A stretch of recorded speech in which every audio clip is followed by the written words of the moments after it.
The year is 5400 before Christ. Under the unrelenting sun, where two mighty rivers merge into vast marshlands stretching to the horizon, a small band of farmers drives wooden stakes deep into the dark, fertile earth. They cannot imagine that they stand at the threshold of humanity's greatest transformation.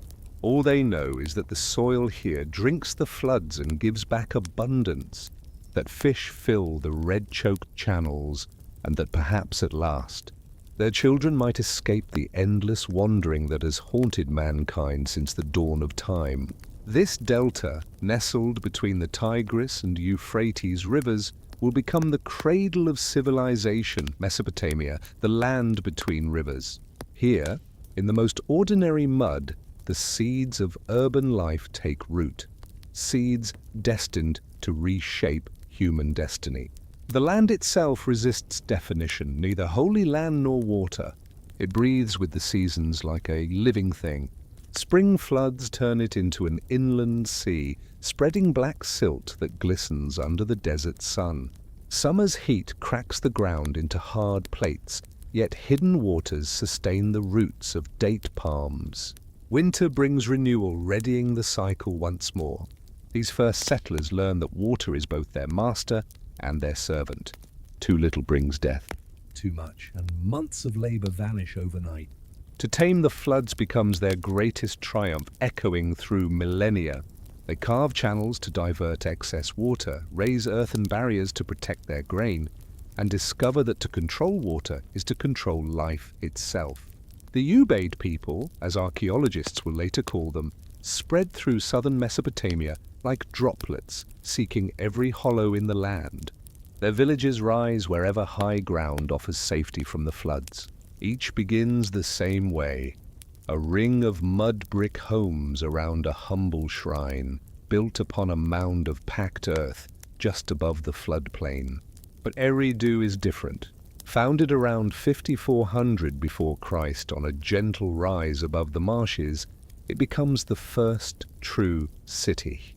What begins as another farming village evolves into something new, as each generation chooses expansion over dispersal. At first, the reasons are practical. Eridu stands at the crossroads of rivers and trade routes, a perfect hub for exchange. Yet commerce alone cannot explain its magnetism. At its heart lies something sacred. The original shrine is simple, a rectangular structure with thick walls and a single doorway facing the dawn. Inside, offerings are made to Enki, god of fresh water, who commands the rivers and springs. But unlike other shrines, this one belongs to all. It serves the entire community, not a single family. Its priest represents every soul. Each generation rebuilds it, grander than before. Where fathers molded mud walls, sons bake bricks, sealing them with bitumen. Where grandfathers prayed from the earth, grandsons raise altars closer to heaven. Layer by layer, age by age, the temple grows into a man-made mountain, stretching toward the divine. By 4500 before Christ, Eridu's sacred complex towers above the marshes, its white walls visible for miles, a beacon rising from primordial mud, declaring that something greater than survival dwells here. The sanctuary becomes the pulse of a new society. Before dawn, farmers stream through the gates with surplus grain. Priests weigh each offering on bronze scales, instruments of precision that awe distant visitors. Reed styluses press marks into wet clay, the first written words not of poetry or prayer, but of trade and record. Barley, oil, silver, livestock, these tablets tell the story of an economic revolution. The temple becomes granary, treasury, and market all at once. When floods destroy crops, stored grain feeds the hungry. When merchants bring obsidian and lapis from distant lands, they trade beneath the god's protection, prices judged by priests. Disputes over land and water are settled within sacred walls, authority unquestioned. The city spreads outward from this divine core, like ripples on still water. The wealthy build high on dry ground near the ziggurat, large homes with courtyards, painted walls, and workshops filled with treasures from faraway lands. Even private shrines glow within their walls, devoted to family gods. Further out, life is simpler. Potters, weavers, fishermen, and metalworkers live in close quarters, their homes smaller, their art plain yet purposeful. Still, even their modest dwellings are riches compared to their wandering ancestors. The gap between rich and poor widens, marked by the size of homes and the treasures buried with the dead. The elite rest beneath gold and ivory, bronze blades and rare stones. The commoners sleep beneath plain pottery and copper tools.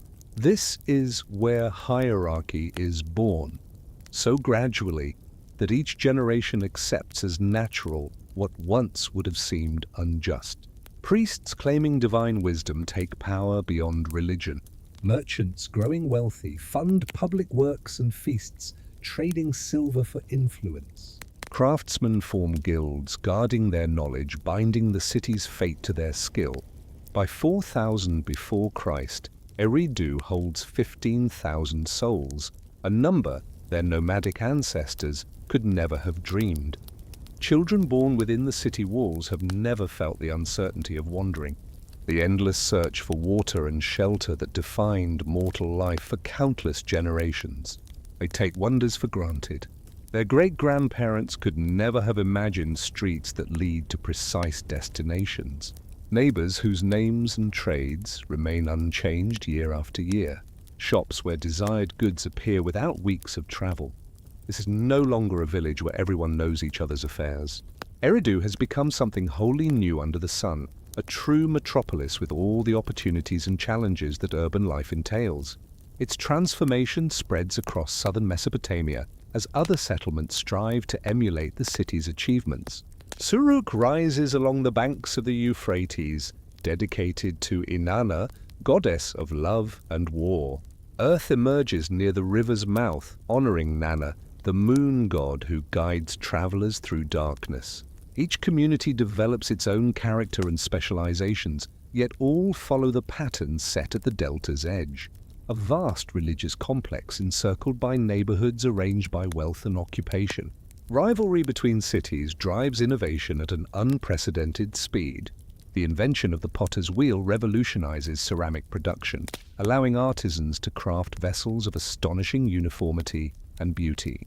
The mastery of bronze reshapes agriculture and warfare, providing tools more durable and effective than any their ancestors had known. The domestication of donkeys and the creation of wheeled carts make trade feasible over distances that once required weeks of perilous travel. Yet the greatest innovation is writing itself. What begins as simple impressions in clay to record economic exchanges gradually becomes more complex. By 3500 BC, Sumerian scribes have devised a system of wedge-shaped marks, cuneiform, capable of representing not just tangible objects, but abstract ideas, actions, and relationships.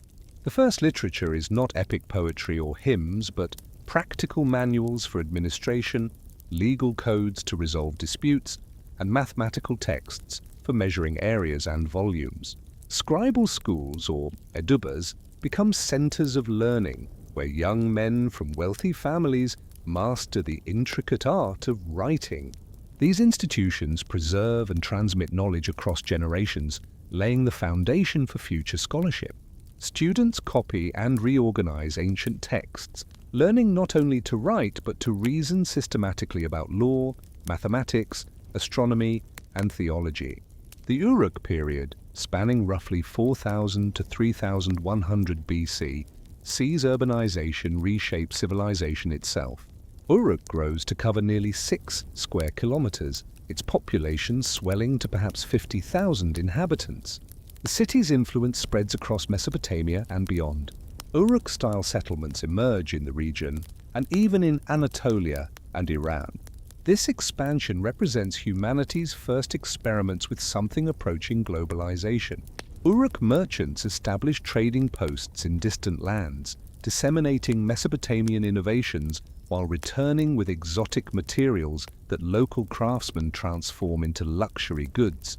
Standardized weights and measures facilitate commerce across vast distances. Shared artistic motifs and architectural styles create a visual culture stretching from the Persian Gulf to the Mediterranean Sea. The great ziggurat of Uruk, soaring toward heaven with tiered terraces and monumental staircases, becomes the emblem of this new era. Standing over 40 meters high, its white limestone casing gleams under the desert sun. The immense structure announces ambition on a scale that dwarfs all previous endeavors. Pilgrims travel for weeks to pray at its summit, carrying back tales of wonder that spread the renown of Mesopotamian civilization to the edges of the known world. Religious thought evolves alongside urban growth, becoming more complex as it seeks to explain increasingly intricate societies. The pantheon expands beyond local agricultural deities to include gods of war, justice, wisdom, and craftsmanship. Divine specialists reflecting the division of labor below emerge. Creation myths place mortals at the center of cosmic purpose, ordained by gods to serve through offerings and ritual. The concept of divine kingship begins to form. Successful military leaders claim sacred authority to complement their temporal power. Early rulers present themselves not as tyrants imposing force, but as earthly agents of divine order, chosen to uphold justice and prosperity. Monarchy, destined to dominate political life for millennia, finds its first expression in palace complexes rising alongside ziggurats. Trade networks radiate from the Mesopotamian heartland, carrying goods and ideas over immense distances. Sumerian agricultural techniques spread north into rain-fed Syria and Anatolia. Mesopotamian metalwork influences the Caucasus and the Iranian plateau. Writing itself travels along trade routes, inspiring parallel systems in Egypt and the Indus Valley, producing distinct but related literary traditions. Yet for all their innovations, these early Mesopotamians remain deeply human in their hopes and fears. Their literature reflects timeless questions. Why do the good suffer? What comes after death?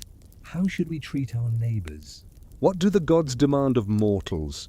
The Epic of Gilgamesh, though not yet in its final form, begins as stories of Uruk's legendary king, who seeks immortality but must face human limitations.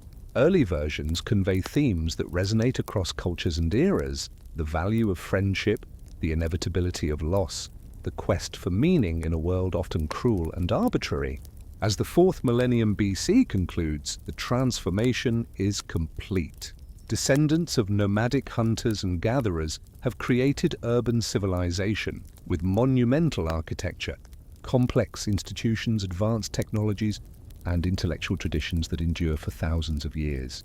They live in communities of unprecedented size and complexity, developing laws, governance, and social systems, allowing tens of thousands to coexist in concentrated settlements. The agricultural surplus enabling this change also brings vulnerability. Dependence on irrigation systems vulnerable to droughts and floods that can destroy years of wealth in weeks. Civilization itself becomes hostage to forces beyond mortal control.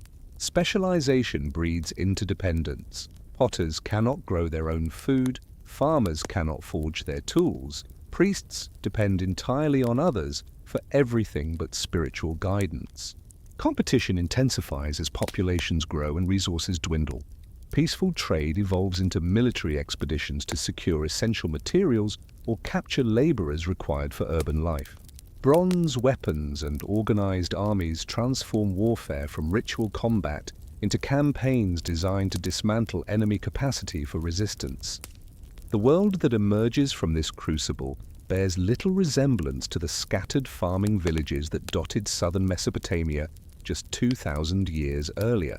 Cities rise like islands of concentrated population above the floodplains, their inhabitants larger than entire regions could once support. Specialized craftsmen produce objects of astonishing beauty and complexity. Merchants travel thousands of miles to acquire materials from distant lands. Scribes preserve knowledge in permanent form, capable of being transmitted across generations without alteration or loss. Most importantly, people have learned to see themselves as participants in endeavors larger than individual lifespans. The ziggurat builders know they will not live to see their constructions finished, yet they labor with zeal for achievements that will outlast their own mortality. Priests maintain rituals and safeguard texts connecting their communities to sacred traditions, stretching back to the dawn of time. Kings proclaim laws and undertake public works for subjects they will never meet, in kingdoms destined to endure long after their death. This expansion of consciousness, the ability to think beyond immediate needs and individual lives, may be civilization's most profound innovation.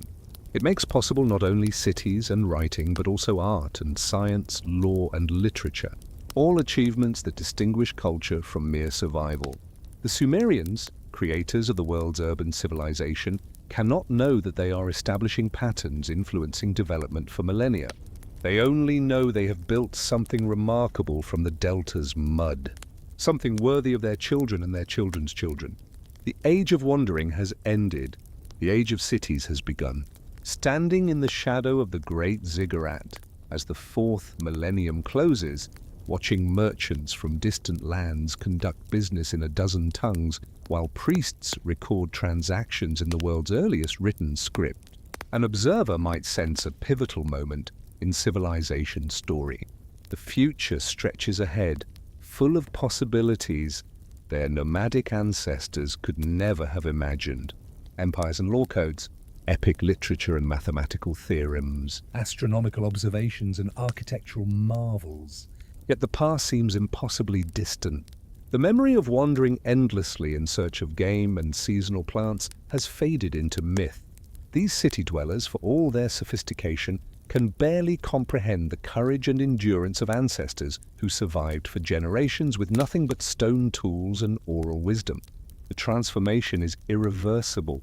Humanity has eaten from the tree of knowledge, learned to reshape the natural world by design and purpose, and discovered that cooperation on a massive scale can produce abundance beyond individual capability. There will be setbacks and catastrophes, dark ages when cities crumble and populations scatter. Yet the fundamental insight remains. People working together can achieve what no individual could accomplish alone. From the mud of Mesopotamia, civilization has emerged like a flower blooming in the desert. Fragile, still dependent on favorable conditions and careful tending, yet destined to spread across the earth and transform every aspect of existence. The Sumerians have lit a fire that will never be extinguished, begun a conversation that will continue as long as humans inhabit the earth. The cradle has been built. Now comes the greater challenge, learning to live within it without destroying the foundations of civilization. Dawn breaks over the marshlands of Sumer as the anatomy of Lagash leads his bronze-tipped phalanx toward the disputed border. Behind him march farmers who abandoned their barley fields to settle once and for all, who controls the life-giving canals separating his domain from rival Umma. The year is 2450 BC, and combat has become as regular as the flooding of the rivers, a recurring season of violence. Inevitably, settlements clash over water, land, and the favor of the gods. This is the early dynastic period, when southern Mesopotamia fragments into a patchwork of competing polities, each ruled by monarchs claiming divine mandate while coveting their neighbors' lands. Gone are the days when a single center like Uruk could dominate the region through trade and culture alone. Now dozens of settlements dot the landscape, walls bristling with watchtowers, armies clashing in battles that echo through eternity. The king list, compiled centuries later by scribes attempting to impose order on chaos, begins with the claim that rulership descends from heaven. According to this chronicle, deities first granted eternal dominion to Eridu, but after the great flood that nearly destroyed the world, divine authority dispersed among multiple centers. Kish received the blessing, then Uruk, power flowing like floodwater from one metropolis to another as fortunes rose and fell. Beneath the mythology lies a harsher truth. Sovereignty belongs to whoever can seize it and defend it. The evolution from priest-led communities to warrior kingdoms unfolds gradually but inexorably. Initially, the NSC, literally Lord of the Plough, governed through religious authority and communal consent. These priest rulers managed irrigation, supervised grain distribution, and mediated disputes, yet their power was bound by tradition and the approval of citizen assemblies, which could withdraw support from leaders failing the common good. Combat pressures transform everything. As populations grow and arable land becomes scarce, settlements raid neighbors for slaves and livestock. Successful war leaders accumulate followers and wealth that convert into political influence. The title Dougal, big man, emerges for commanders who protect communities from external threats while leading profitable campaigns against enemies. Initially, the legal serves only during emergencies, relinquishing authority once immediate dangers pass. But as conflict becomes constant, temporary leadership hardens into permanent autocracy. The legal builds a palace rivaling traditional religious centers, surrounds himself with professional warriors loyal to him rather than the community, and claims divine sanction for decisions once requiring popular consent. UN of Lagash exemplifies this transformation. Rising to power around 2550 BC, he presents himself as both successful general and pious servant of the deities, commissioning stone reliefs showing him carrying earth for construction while depicting victories over neighboring settlements. His inscriptions, among the earliest historical documents, proclaim achievements in both combat and peace, such as Nansha, ruler of Lagash, son of Gusau, building the Wall of Gears, constructing the Wall of Nina, digging the pestle, canals, and sanctuaries for ninjutsu. Bernanke's greatest legacy lies in establishing a dynasty producing rulers whose campaigns expanded Lagash throughout southern Mesopotamia. The famous stele of the vultures, carved to commemorate the anatomy's victory over Umma, reveals both the brutal reality of ancient combat and the religious ideology that justifies it. On one side, soldiers march in formation behind shields, trampling enemies while vultures tear at the fallen. On the reverse, the god ninjutsu holds a net containing prisoners, emphasizing that the triumph belongs ultimately to divine will rather than mortal strategy. The stele's inscriptions provide vivid details of ancient battle. Yonatan, ruler of Lagash, granted strength by Enlil, nourished by Nin Herzog. Given the right scepter, binding authority none could resist, Oma was struck down. He left 3,600 corpses at the end to Sura of ninjutsu. 60 soldiers survived, and such precise casualty figures reflect not only systematic record-keeping, but also the devastating scale of intercity warfare. These are not ritualized duels between champions, but battles of annihilation intended to crush the enemy's capacity to resist.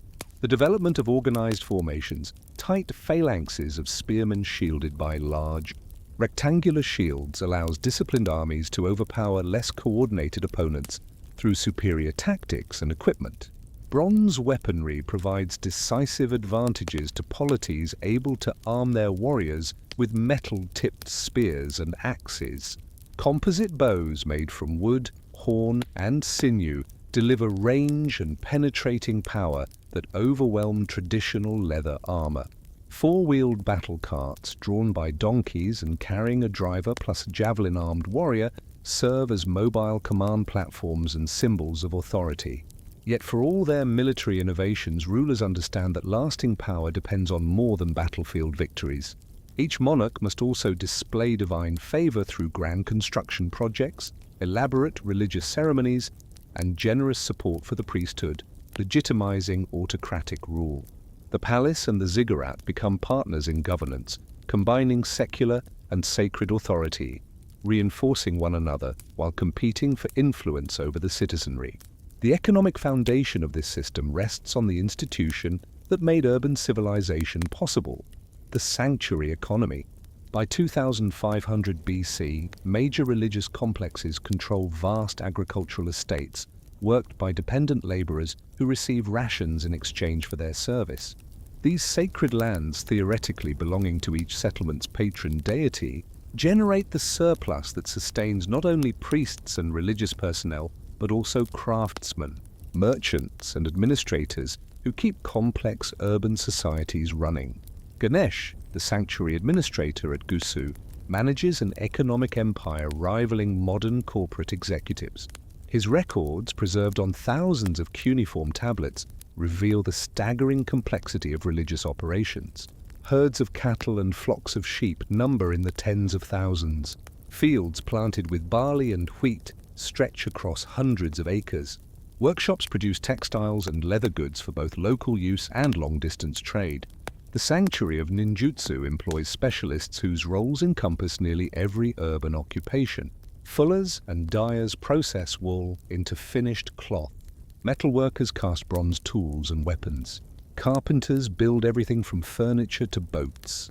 Brewers convert barley into beer, used as daily wages for manual laborers. Each group maintains a hierarchy of masters, journeymen, and apprentices, creating vertical social structures that intersect with the horizontal divisions between rich and poor. Women play critical roles in this sanctuary economy, though often invisible in records written by male scribes. Priestesses control substantial property and conduct business independently, while female textile workers form the backbone of cloth production, generating much of the region's export wealth. The high priestess, the chief religious authority in many settlements, wields power rivaling or exceeding that of secular leaders, especially regarding fertility, agriculture, and annual sacred marriage ceremonies that ensure divine blessing for the community. These ritual unions between political or priestly figures and representatives of major deities reflect the understanding that earthly authority must remain grounded in cosmic order. A ruler failing to maintain proper relations with heavenly powers, neglecting required ceremonies, disrespecting tradition, or allowing moral corruption, risks not only divine wrath but popular revolt, as natural disasters are interpreted as evidence of unfit leadership. The pantheon grows increasingly elaborate as urban societies develop sophisticated governmental and economic institutions. The sky god reigns supreme, yet remains distant from daily affairs, while the lesser lord of wind and storm enforces divine decrees. Nike, master of wisdom and fresh water, provides the knowledge that makes civilization possible. Inanna, goddess of love and war, embodies passions that both create and destroy societies. Each major settlement claims a special relationship with particular deities, who act as patrons and protectors. Eridu, though modest in size and limited politically, houses Enki, honoring the ancient site where urban life began. Inanna rules from Uruk, the great commercial metropolis influencing the known world. These divine affiliations create obligations that transcend politics, as pilgrims from every community journey to attend festivals and offer tribute at sanctuaries controlled by rivals. Standardized weights and measures facilitate commerce between communities at war politically but interdependent economically.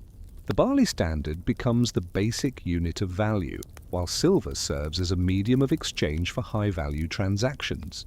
Interest rates, recorded in numerous business documents, stabilize around 20% annually for silver and 33% for grain, figures reflecting both trade profitability and the risks involved. Long-distance commerce links regional settlements to resources and markets stretching from the Persian Gulf to Anatolia. Merchants traveling to Dilmun, modern Bahrain, return with copper and precious stones from the Arabian Peninsula. Expeditions to southern Oman secure diorite and other hard stones for sculpture and construction. Trade with Meluha, the Indus Valley, brings ivory, pearls, and exotic woods, demonstrating wealth and international connections. These networks spread innovations across the ancient world while introducing foreign influences into Mesopotamian settlements. The potter's wheel revolutionizes ceramic production over vast regions. Cuneiform writing adapts to record languages from Syria to Iran.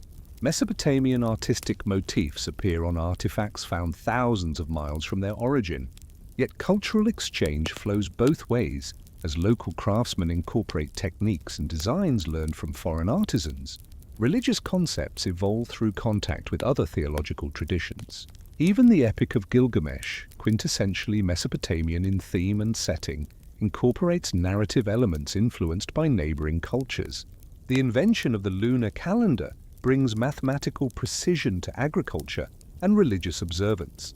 Astronomers divide the year into 12 lunar months, adding intercalary months to align with solar seasons crucial for farming. This system, with its sophisticated astronomical understanding, influences timekeeping across the ancient world and lays the foundation for calendars still in use today. Mathematical innovation extends beyond practical computation. Scribes developed the sexagesimal system based on 60, surviving in modern measurements of time and angles. They create multiplication tables, solve quadratic equations, and calculate areas and volumes using geometric principles, anticipating later Greek mathematics. The educational system producing these achievements, centered in Ediba scribal schools, represents humanity's earliest systematic approach to formal education. Students master technical skills alongside literary and religious traditions defining cultural identity. They copy and memorize epic poems, hymns, and wisdom texts, preserving the community's understanding of proper conduct and cosmic order. The curriculum includes practical subjects such as accounting and law, alongside theoretical studies in theology and natural philosophy. The legal system emerging from these institutions reflects a sophisticated understanding of justice and social order. Although no complete law code survives from this period, thousands of legal documents reveal courts handling everything from property disputes to criminal cases. Judges weigh testimony, examine evidence, and render verdicts based on established precedent rather than arbitrary preference. Contracts for the sale of land, houses, and slaves demonstrate the development of private property, concepts distinguishing these laws from earlier communal systems. Marriage agreements define dowries, inheritance rights, and grounds for divorce with a precision suggesting centuries of legal refinement. Adoption documents safeguard children's welfare while balancing adult interests, reconciling individual rights with family obligations. The rise of professional warrior classes transforms both warfare and society. No longer can every citizen farmer be expected to defend the community with agricultural tools repurposed as weapons. Successful armies require soldiers who train constantly, fight in disciplined formations, and pledge loyalty to commanders rather than local communities. These professionals must be equipped, fed, and housed by society at large, creating economic burdens offset either by increased taxation or campaigns financed through plunder and tribute. The famous Standard of discovered in a royal burial ground and dating to approximately 2600 BC, illustrates both wealth generated by military success and the social hierarchy established by victory. One side depicts soldiers in bronze helmets marching in formation, chariots trampling fallen foes, prisoners led away in defeat. The reverse shows peace, nobles feasting on fish and meat, musicians entertaining, servants carrying abundant food and drink. Prosperity flows from triumph to civilian enjoyment. Yet the standard also exposes the human cost of constant conflict. Burials include not only monarchs interred in the main chambers, but also dozens of attendants, soldiers, musicians, and servants sacrificed to accompany rulers into the afterlife. These mass human sacrifices, unique in the civilization, suggest some leaders claimed divine status so complete that their deaths demanded the destruction of entire households. The religious ideology legitimizing such extremes draws on creation myths that place conflict at the center of cosmic order. In this worldview, deities themselves engage in unending struggle, overthrowing elders through cunning and force. Mortals who imitate divine behavior through combat and conquest participate in fundamental cosmic patterns rather than defying natural law. This theological framework grants legitimacy for expansion while imposing moral obligations on rulers claiming divine sanction. Monarchs must display strength, justice, wisdom, and piety. They must protect the weak, maintain religious observances, and ensure their people prosper under protection. Failure risks divine punishment, manifested as defeat, natural disaster, or popular revolt.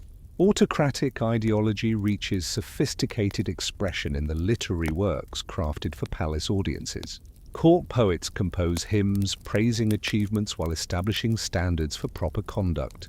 Inscriptions record victories and construction projects, emphasizing the ruler as servant of the gods and protector of his people.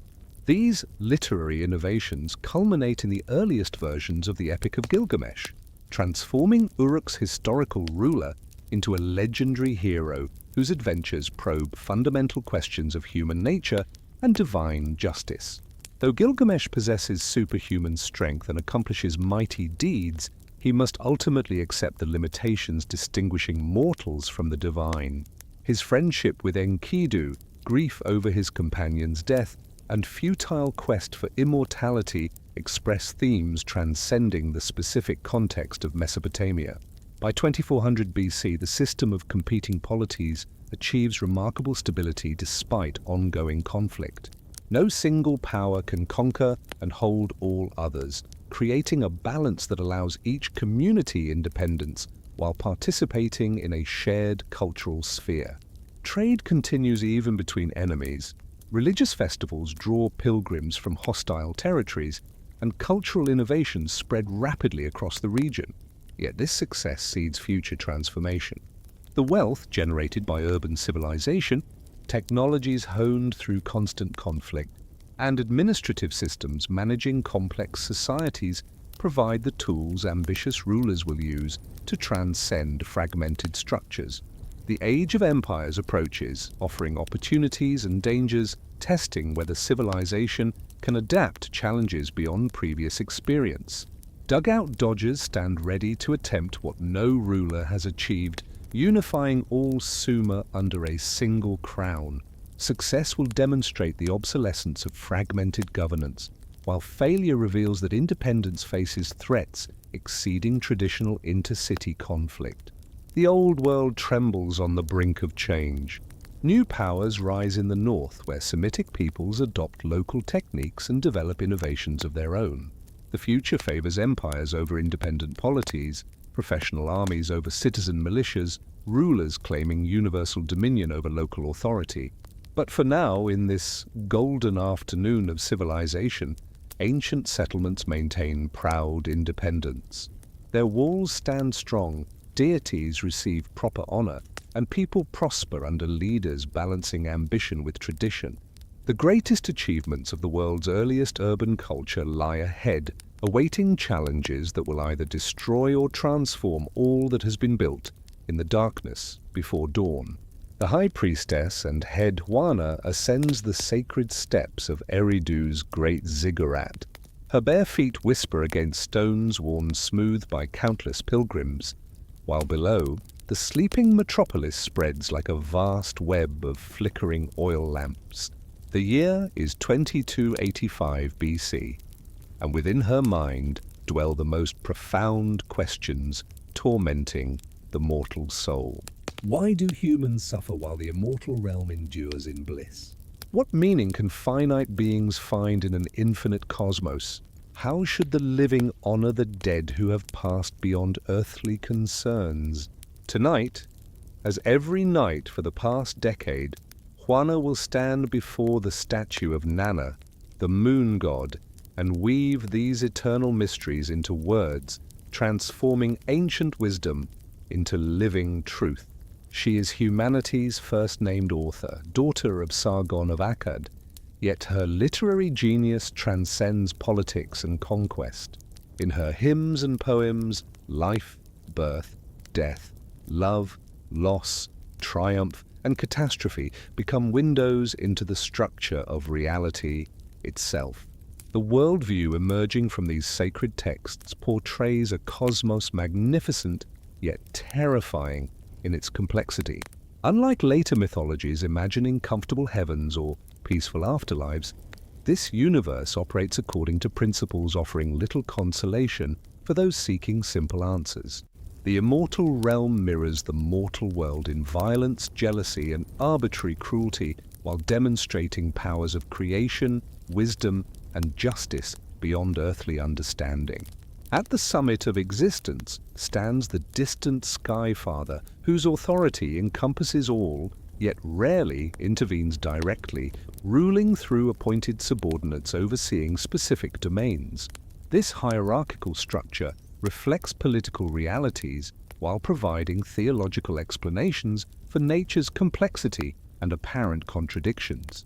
The Little Master of Wind and Storm serves as chief executive, wielding the power to enforce celestial decrees through elemental forces that nourish or destroy communities. When crops flourish and rivers flow optimally, mortals know they have earned his approval. When droughts parch fields or floods devastate settlements, they understand that divine displeasure demands corrective action through offerings, purification rituals, or leadership changes perceived as offending cosmic sensibilities. This system's theological sophistication contrasts with simpler religions relying on a single, omnipotent deity, distributing heavenly authority among multiple specialized powers. It accounts for existence's contradictions. Forces bringing life also bring death. Passions creating beauty also generate destruction. Institutions maintaining order also enable oppression. Nike, the wise god of fresh water and knowledge, embodies these contradictions most clearly. He provides irrigation essential for agriculture, serving as humanity's greatest benefactor. Yet myths portray him as a cunning trickster defying higher authorities, rescuing mortals from disasters imposed by other deities while introducing new challenges requiring constant vigilance. The famous tale of the Great Flood illustrates this complexity perfectly. When the assembly of deities resolves to destroy civilization with a universal deluge, Nike secretly warns the hero Shusutra, later known as Utnapishtim in the Epic of Gilgamesh, to build an ark and preserve representatives of all living species. This act of divine rebellion saves the world from annihilation, yet establishes a cosmic precedent. Immortal will itself can be divided, with even eternal authorities disagreeing over proper treatment of mortals. The flood narrative, later influencing Hebrew, Greek, and other mythologies, reflects distinctly regional concerns about civilization and natural disaster.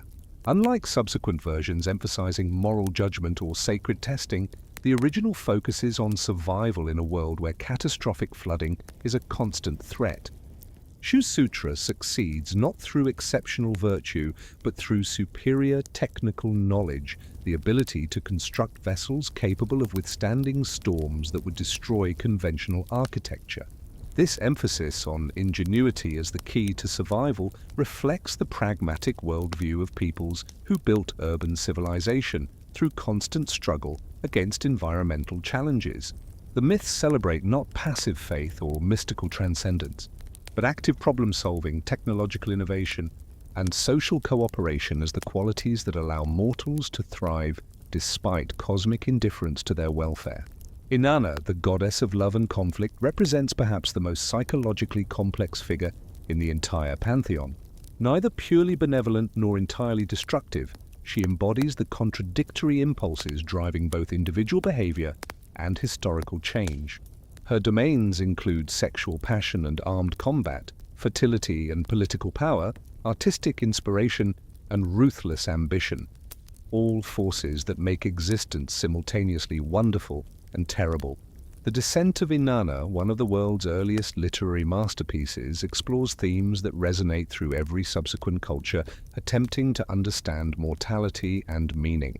When Inanna journeys to the underworld to confront her sister, Ereshkigal, Queen of the Dead, she must surrender all her immortal regalia and submit to the same fate awaiting every mortal.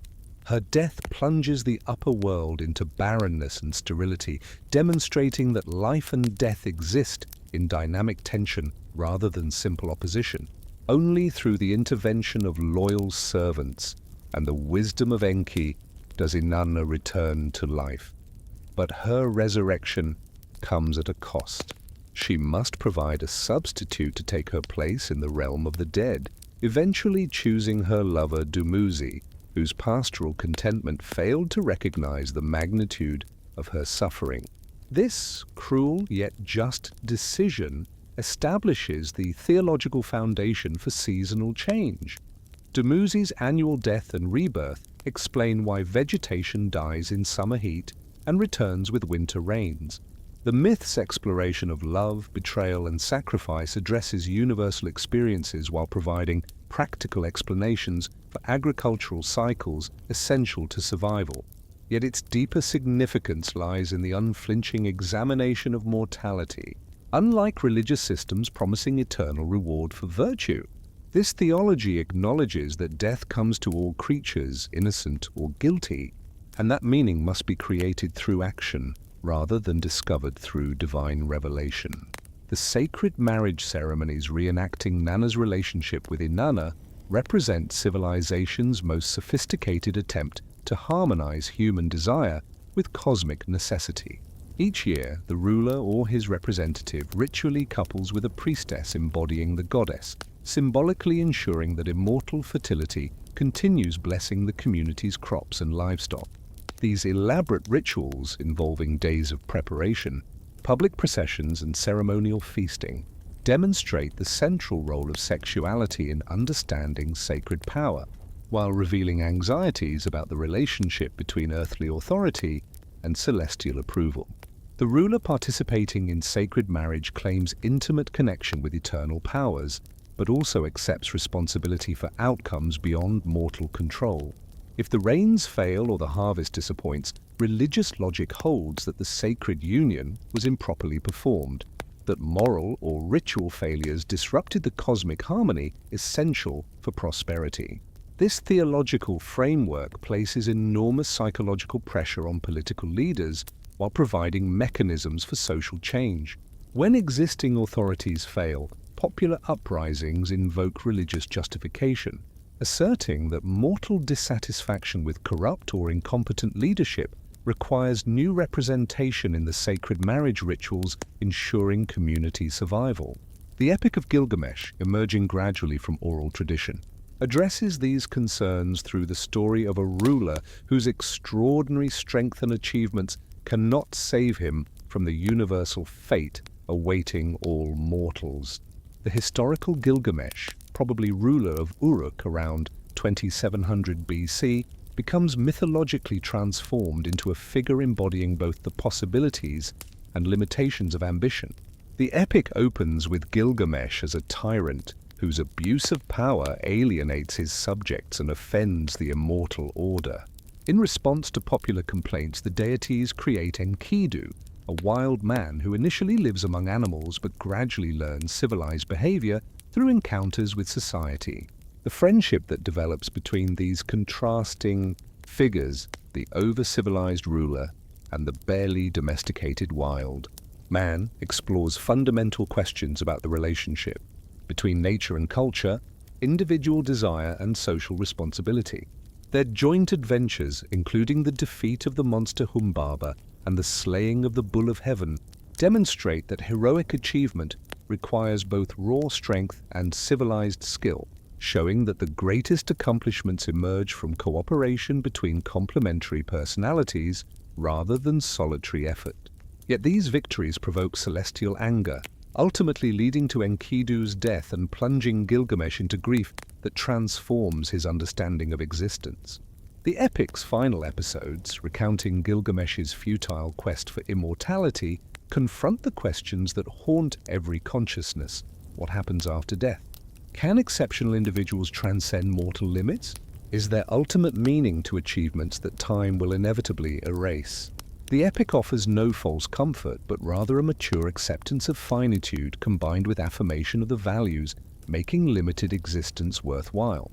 When Gilgamesh finally encounters Utnapishtim, the flood survivor who achieved immortality, he learns that this celestial gift arose from unique historical circumstances that cannot be repeated. Eternal life does not come from magical formulas or heroic deeds, but from accepting one's place in the cosmic order while making the most of opportunities finite existence allows. The plant of youth that Gilgamesh briefly acquires slips from his grasp, stolen by a serpent as he bathes, symbolizing that renewal belongs to natural cycles rather than individual will. The epic concludes, not with triumph or tragedy, but philosophical resignation affirming dignity while acknowledging limits. Gilgamesh returns to Uruk, understanding that his legacy lies in the monuments he built, the people he served, and the wisdom gained through suffering. Physical structures, walls, temples, palaces will crumble, but the knowledge and values embedded in these achievements continue through cultural transmission beyond individual mortality. This theological and philosophical framework shapes every aspect of society, from daily religious observances to major political decisions. The concept of me, celestial ordinances establishing proper order in both cosmic and earthly affairs, provides the foundation for law codes, ethical principles, and social institutions organizing community life according to patterns believed to reflect universal truth. The me encompasses everything from natural phenomena, sunrise and sunset, seasonal change, birth and death, to complex cultural achievements, including writing, music, craftsmanship, and governance. Inanna steals these immortal ordinances from Enki and brings them to humanity, explaining both the source of civilized knowledge and the constant struggle required to maintain cultural achievements against forces of chaos. This myth of cultural transmission through celestial theft reflects a sophisticated understanding of the relationship between creativity and cosmic order.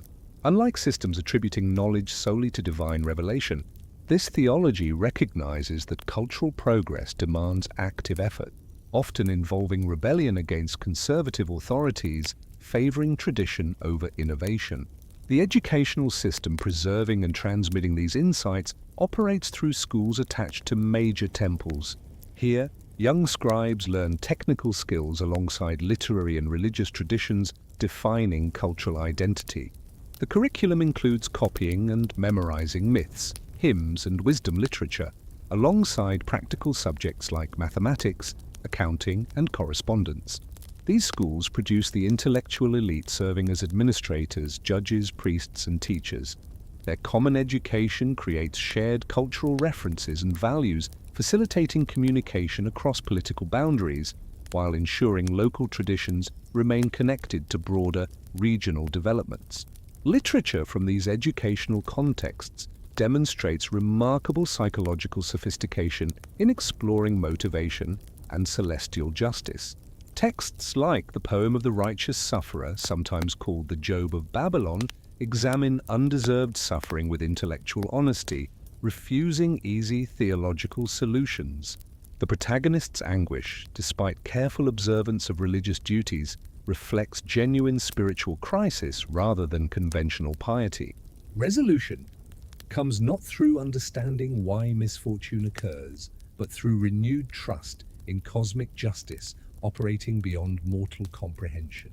This theological stance acknowledges the limits of earthly understanding while maintaining faith in ultimate meaning and purpose. Wisdom literature emerging from these traditions provides practical guidance for daily life while addressing philosophical questions about proper behavior. Proverbs and instructional texts offer advice on business ethics, family relations, and social conduct, demonstrating that religious insight should inform practical decisions. These texts reveal a worldview valuing moderation, prudence, and social harmony, while recognizing circumstances sometimes require decisive action. The ideal individual combines religious devotion with practical competence, respects traditional authorities while thinking independently, and maintains loyalty to community welfare while pursuing legitimate personal interests. By the close of the third millennium, this sophisticated theological and philosophical framework has created a remarkably stable cultural foundation transcending political boundaries and conflicts. Peoples across the region share mythological references, participate in similar religious observances, and operate according to ethical principles derived from the same ancient sources. Yet this very stability contains the seeds of future challenges. The theological system that explains and justifies existing social arrangements will be tested by historical developments that exceed its explanatory framework. New political realities, technologies, and cultural contacts will demand theological innovations capable of maintaining continuity with traditional wisdom while adapting to unprecedented circumstances. The rise of imperial powers, beginning with Lugal-Zaggisi's brief unification and culminating in Sargon's Akkadian Empire, will force fundamental reconsideration of the relationships between celestial authority and earthly power. Can traditional deities maintain their cosmic roles when their earthly representatives submit to foreign rulers? How should ancient theological principles adapt to imperial realities that transcend the city-state framework in which they originally developed? These questions will challenge the intellectual and spiritual resources of the civilization that created the world's first systematic exploration of life's ultimate meaning. Standing before the statue of Nana as dawn breaks over the ancient metropolis, Juana completes her midnight vigil with words capturing both the glory and fragility of achievement. Her hymns will survive the collapse of empires and the destruction of cities, carrying forward insights about mortality and meaning that address universal concerns.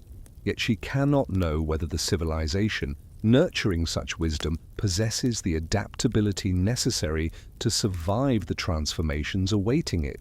The myths have been told, the meanings explored, the questions confronted with unflinching honesty. Now comes the test of whether the spiritual and intellectual achievements can guide civilization through challenges determining the survival of everything held sacred. The bronze-tipped spear pierces the morning air as Lugal-Zaggisi surveys the battlefield, his enemies scattered like broken reeds after a storm. Blood darkens the earth around the walls of Lagash, smoke rising from burning granaries that once fed his rivals' armies. The year is 2340 BC, and for the first time since the gods scattered kingship among the cities, one man stands poised to unite all of Sumer under a single crown. Behind him, warriors from a dozen conquered settlements kneel in homage to the ruler who has achieved what seemed impossible or has surrendered its ancient independence. Uruk, the first among cities, acknowledges his supremacy. Even proud Nippur, the sacred heart of the land, opens its gates to the conqueror, who claims dominion over 50 territories stretching from the Persian Gulf to the Syrian hills. Yet, Lugal-Zaggisi's triumph carries within it the seeds of its own destruction. In the northern city of Kish, a young Semitic official named Sargon observes these southern victories with calculating eyes.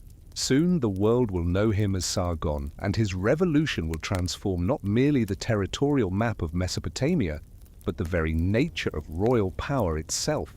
Lugal-Zaggisi's rise represents the logical culmination of centuries of intercity warfare that gradually eliminated smaller players while concentrating force and resources in the hands of increasingly powerful rulers.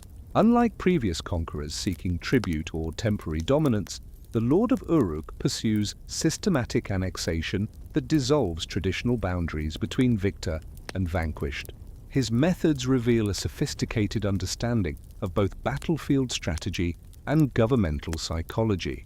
Rather than simply destroying defeated enemies, Lugal-Zaggisi incorporates their armies into his own, their administrators into his bureaucracy, their gods into his religious ceremonies. The result is not mere conquest, but transformation, the creation of a unified state approaching a scale that transcends the city-state system defining civilization since its beginning. The royal inscription commemorating his achievements reads like a manifesto for territorial ambition. When Enlil, king of all lands, granted to Lugal-Zaggisi the kingship of the nation, made all lands bow down before him from sunrise to sunset. Then he made straight his path from the lower sea, along the Tigris and Euphrates, to the upper sea. From sunrise to sunset, Enlil permitted him no rival. This grandiose language masks practical innovations enabling unprecedented territorial control. Lugal-Zaggisi's administration relies on professional bureaucrats rather than local nobles, standardized legal codes rather than traditional customs, centralized resource allocation rather than autonomous city-state economies. For the first time, merchants can travel from the Persian Gulf to Anatolia under the protection of a single sovereign, guaranteeing safe passage and uniform commercial regulations. Yet the very scope of these achievements creates vulnerabilities traditional rulers avoided. Managing territory stretching across hundreds of miles strains administrative capabilities evolved for single urban centers. Communication delays allow provincial unrest to spread unchecked, while central authorities remain unaware of developing crises. Most dangerously, expansion brings contact with peoples possessing combat technologies and organizational methods challenging conventional assumptions about warfare and governance. Among these potential threats, none appears more innocuous than the Semitic populations scattered throughout northern Mesopotamia and Syria. Unlike urbanized southerners, these groups maintain semi-nomadic lifestyles emphasizing mobility and tribal loyalty over territorial control and institutional command. Their languages belong to a different family, their religious practices focus on different deities, and their social organization operates according to principles appearing primitive compared to southern bureaucracies. Yet appearances deceive. These northern peoples have spent centuries observing innovations while adapting them to their own cultural contexts. They understand cuneiform writing, bronze metallurgy, and agricultural techniques, but preserve combat traditions urban populations have largely abandoned. Their armies combine the discipline and equipment of civilized warfare with the mobility and tactical flexibility only pastoral societies maintain. Sargon embodies this cultural synthesis perfectly. Born to Semitic parents in a northern dialect region, he receives a thoroughly Mesopotamian education, literacy in southern script, knowledge of urban administration, and training in religious and legal traditions legitimizing royal authority. His name suggests adoption into established society, perhaps as a foundling rescued from the river in circumstances later mythologized as divine protection and destined greatness. The historical figure emerges in recorded history as an official in the court of Ur-Zababa, king of Kish, overseeing trade networks connecting northern and southern Mesopotamia. This position provides intimate knowledge of southern wealth and vulnerabilities, the economic systems generating urban prosperity, the formations protecting it, and the divisions preventing effective coordination among defenders. When Lugal-Zaggisi's expansion threatens Kish's independence, Sargon recognizes an unconventional opportunity. Rather than accepting subordination or attempting futile resistance with inadequate resources, he proposes a radical alternative, a new empire harnessing northern combat potential while incorporating the administrative sophistication of established civilization. The coup bringing Sargon to power in Kish unfolds with lightning speed, suggesting months of careful preparation. Ur-Zababa disappears from historical records, presumably eliminated by conspirators, understanding that half measures invite retaliation. Within weeks, northern forces march south under banners proclaiming not merely territorial conquest, but civilizational transformation. The armies Sargon commands differ fundamentally from anything Lugal-Zaggisi has encountered. Instead of citizen militias called for seasonal campaigns, these are professional soldiers campaigning year-round, loyal to commanders rather than home cities. Rather than traditional phalanxes relying on coordinated movement by heavily armored spearmen, northern tactics emphasize flexibility and rapid maneuver by lighter troops capable of adapting to unexpected circumstances. Most importantly, these forces include substantial numbers of archers equipped with the composite bow, a technological innovation providing range and penetrating power far superior to wooden bows used by most southern armies. These weapons, requiring specialized training, give northern forces decisive advantages in open field engagements where close combat tactics prove inadequate. The confrontation between these contrasting systems occurs somewhere in central Mesopotamia, likely near the boundary between southern and northern cultural spheres. Details of the battle vanish into historical obscurity, but the outcome transforms the regional territorial map. Lugal-Zaggisi's empire, built through decades of careful conquest, disintegrates in a single afternoon as news of his defeat spreads faster than fleeing armies. Yet Sargon's victory is only the beginning of a career extending northern dominion beyond anything Lugal-Zaggisi imagined.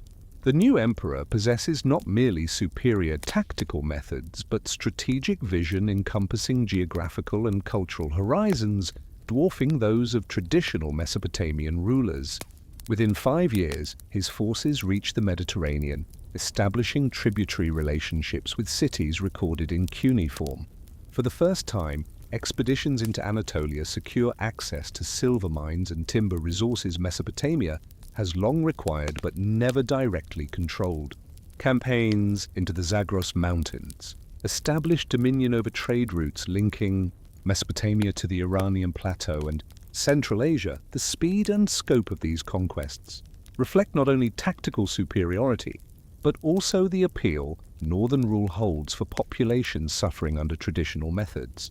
Unlike previous conquerors extracting tribute while leaving local power structures intact, Sargon offers incorporation into a larger system, providing advancement opportunities, protection from external threats, and access to commercial networks spanning the known world. This policy of inclusive expansion proves especially attractive to merchant classes across the region, who realize that unified rule enables trade on a scale previously unattainable. Standardized weights and measures remove the confusion that hinders commercial exchanges between distinct areas. Shared legal codes diminish the risks inherent in long-distance commerce. Most importantly, central protection extends over trade routes that individual cities could never secure on their own. The administrative system that makes this vast empire governable represents perhaps Sargon's greatest innovation. Instead of trying to rule directly from his capital, he establishes a network of provincial administrators empowered to manage local affairs while remaining accountable to central authority. These officials, drawn from both northern and local populations, are trained in bureaucratic techniques while retaining knowledge of regional customs and languages. Communication between the capital and remote provinces depends on an efficient courier service capable of delivering urgent messages across hundreds of miles in just days. Official correspondence conducted in both southern and northern scripts generates documentary records that allow central authorities to monitor provincial activity while offering legal protection for local populations against bureaucratic abuse.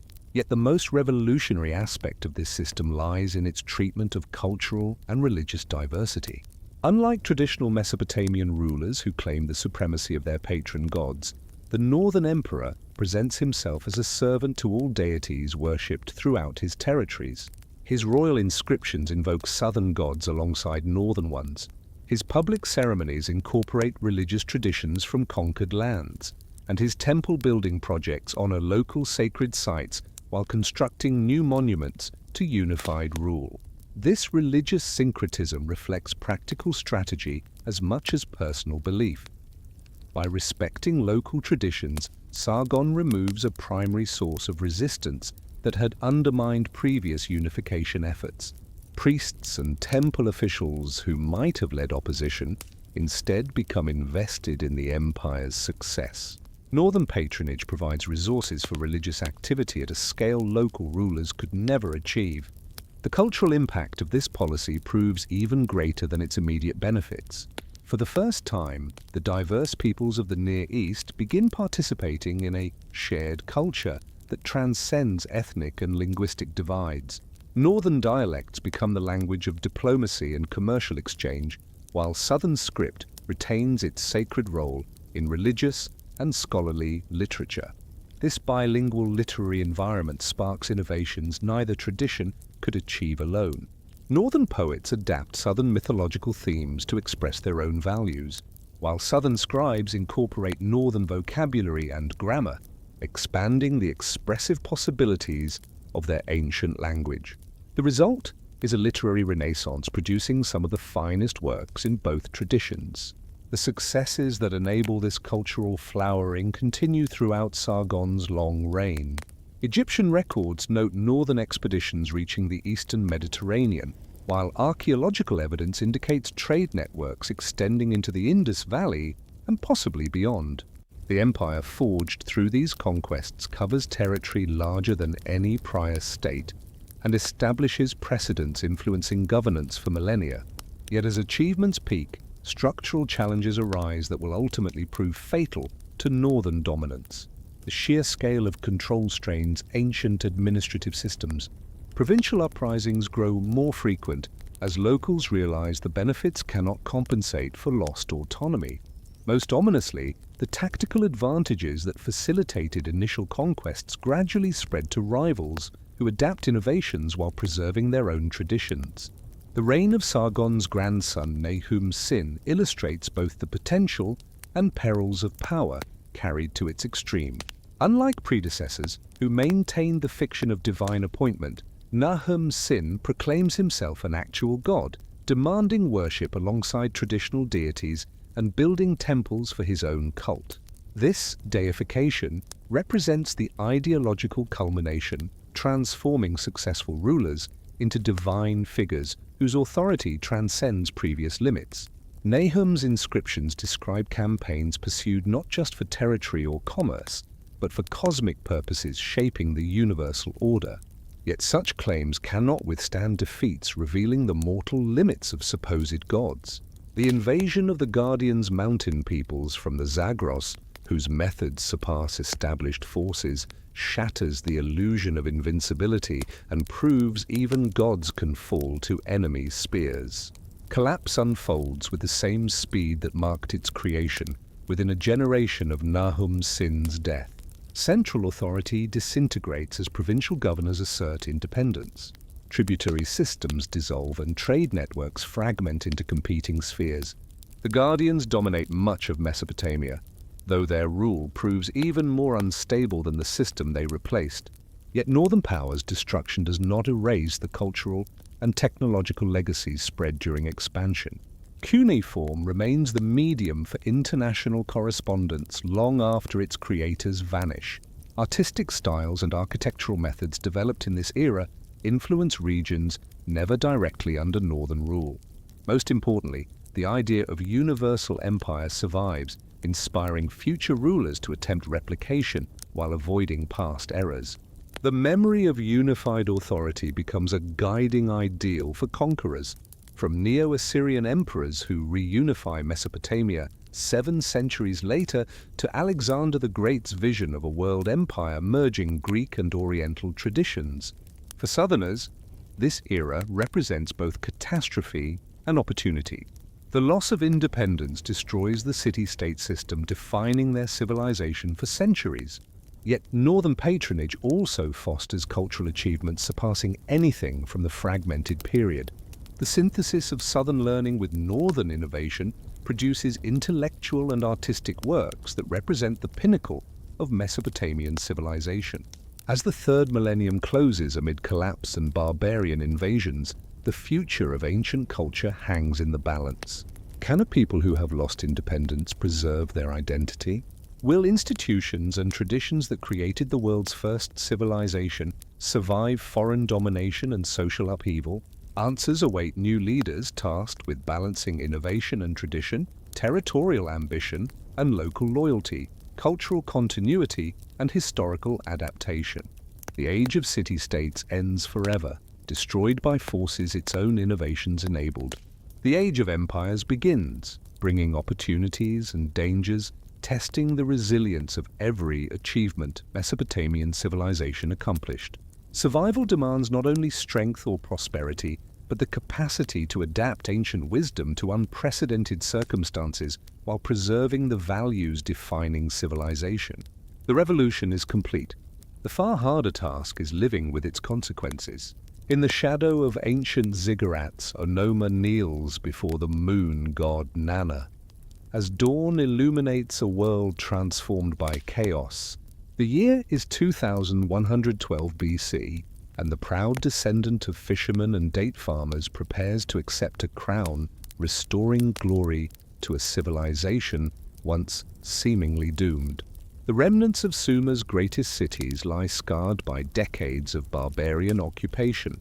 Temples desecrated, libraries scattered, and people reduced to servitude under foreign masters speaking harsh mountain dialects and worshipping alien gods. Yet today marks resurrection. The Guti and warlords who carved up the Northern Empire have grown complacent in stolen palaces. Tribal feuds create opportunities patiently awaited for generations. Onuma has spent 20 years building alliances among southern nobility, learning lessons from past failures while preparing for the moment when unified action might restore independence to the land between the rivers. The Guti collapse unfolds with startling speed. Once the first blow falls, these mountain conquerors, formidable in battle, prove unable to govern the complex urban societies they dominated by fear alone. Kings quarrel over tribute, while followers retreat to highland strongholds, leaving administrative chaos in regions requiring constant attention to irrigation, trade, and religious observance. Discipline prevails as Onuma's forces, veterans trained in traditional formations, yet equipped with innovations learned during occupation, sweep through southern cities like floodwaters, breaching weakened dikes. Within 6 months, his banners fly over settlements that have not known native rule for nearly a century. Yet military victory represents only the beginning of challenges that will determine whether this restoration proves permanent or merely another cycle. In the endless alternation between order and chaos that has characterized Mesopotamian history, Unamuno understands that lasting success requires more than triumph on the battlefield. It demands the reconstruction of institutions, traditions, and cultural achievements that foreign occupation has damaged or destroyed. The new monarch's first priority involves restoring the irrigation systems that make urban civilization possible. In this arid landscape, decades of neglect under barbarian rule have allowed canals to silt up, dikes to crumble, and regulatory mechanisms to fall into disrepair. Without immediate attention to hydraulic infrastructure, even the most brilliant cultural renaissance will collapse when the next drought reduces agricultural productivity below subsistence levels. The massive public works projects initiated dwarf anything attempted by previous rulers in scope and sophistication. Teams of engineers survey hundreds of miles of waterways, calculating optimal gradients and designing distribution systems to serve both agricultural and urban needs. Thousands of laborers, volunteers, conscripts, and purchased captives dig new channels while repairing ancient ones, following specifications that reflect centuries of accumulated hydraulic knowledge. These construction projects serve purposes beyond their immediate practical benefits.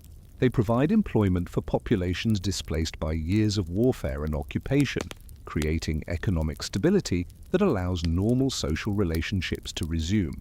They demonstrate royal commitment to public welfare rather than mere personal aggrandizement, building popular support for the restored dynasty.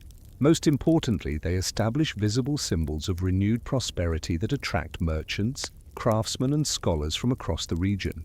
The legal reforms accompanying physical reconstruction prove even more significant for long-term stability. Unamuno's law code, carved in stone and displayed publicly throughout his kingdom, represents humanity's earliest systematic attempt to establish justice through written statutes rather than arbitrary royal decree. Unlike the crude vengeance systems practiced by barbarian occupiers, these laws distinguish between categories of offenses and prescribe punishments reflecting both the severity of crimes and the social status of those involved. The code's preamble reveals a sophisticated understanding of the relationship between legal order and divine approval. After Enlil had turned over the kingship of Earth to Nana, at that time I earned a son born of Nin, son for my beloved mother, who bore me in accordance with his true word, did build the Temple of Enlil in Nepal. I built the Wall of Ore. I restored the ways of the land in equity. This language emphasizes that royal law-giving serves cosmic purposes rather than merely human convenience. By establishing justice according to divine principles, the monarch ensures earthly society reflects heavenly order, creating stability that transcends individual rulers or particular historical circumstances. The specific provisions of the code reveal remarkable sophistication in economic relations, family obligations, and social hierarchy. Commercial regulations protect both merchants and customers, while standardizing business procedures. Marriage and inheritance laws balance individual rights with family interests and provide mechanisms for resolving disputes that might otherwise fragment communities. Criminal statutes distinguish between intentional and accidental offenses and recognize that different social classes merit different treatment under the law.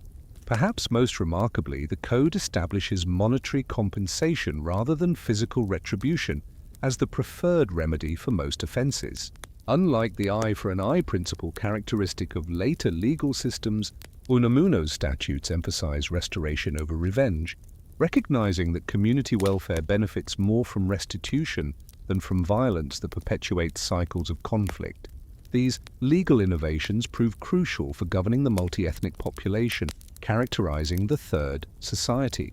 Decades of foreign occupation have created complex relations among native populations, assimilated barbarians, imported slaves, and immigrant communities drawn by economic opportunities.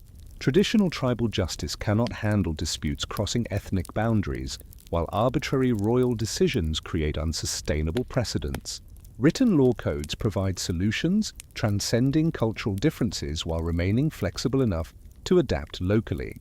Provincial administrators can resolve disputes according to established principles rather than personal preference, creating predictable legal environments encouraging commerce and settlement.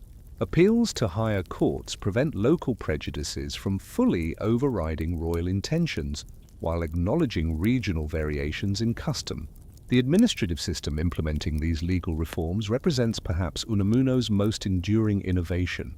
Rather than relying on traditional noble families whose loyalty may be unreliable, the restored monarchy creates a professional bureaucracy recruited through examinations testing competence rather than inheritance. These officials train in law, mathematics, record-keeping, and religious observance, preparing them for responsibilities spanning secular and sacred domains. Educational institutions producing this administrative elite undergo complete reconstruction during the early Restoration years.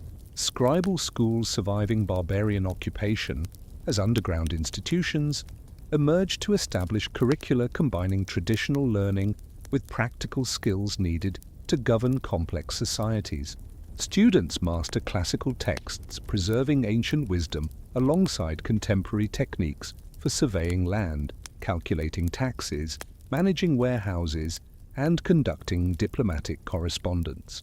This educational renaissance produces literary and scholarly achievements surpassing even the greatest accomplishments of earlier periods. Scribes working in palace and temple scriptoria collect, edit, and preserve texts that might otherwise vanish into historical obscurity. Their efforts create standardized versions of myths, hymns, and epic poems, establishing canonical forms influencing writing throughout the ancient world.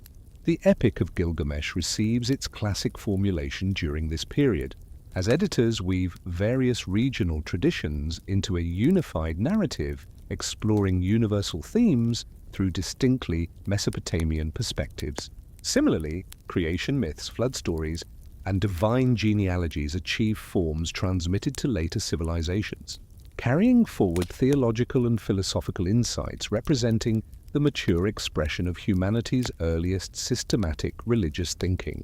Yet the Renaissance extends far beyond literary preservation to include original works addressing contemporary concerns through traditional forms.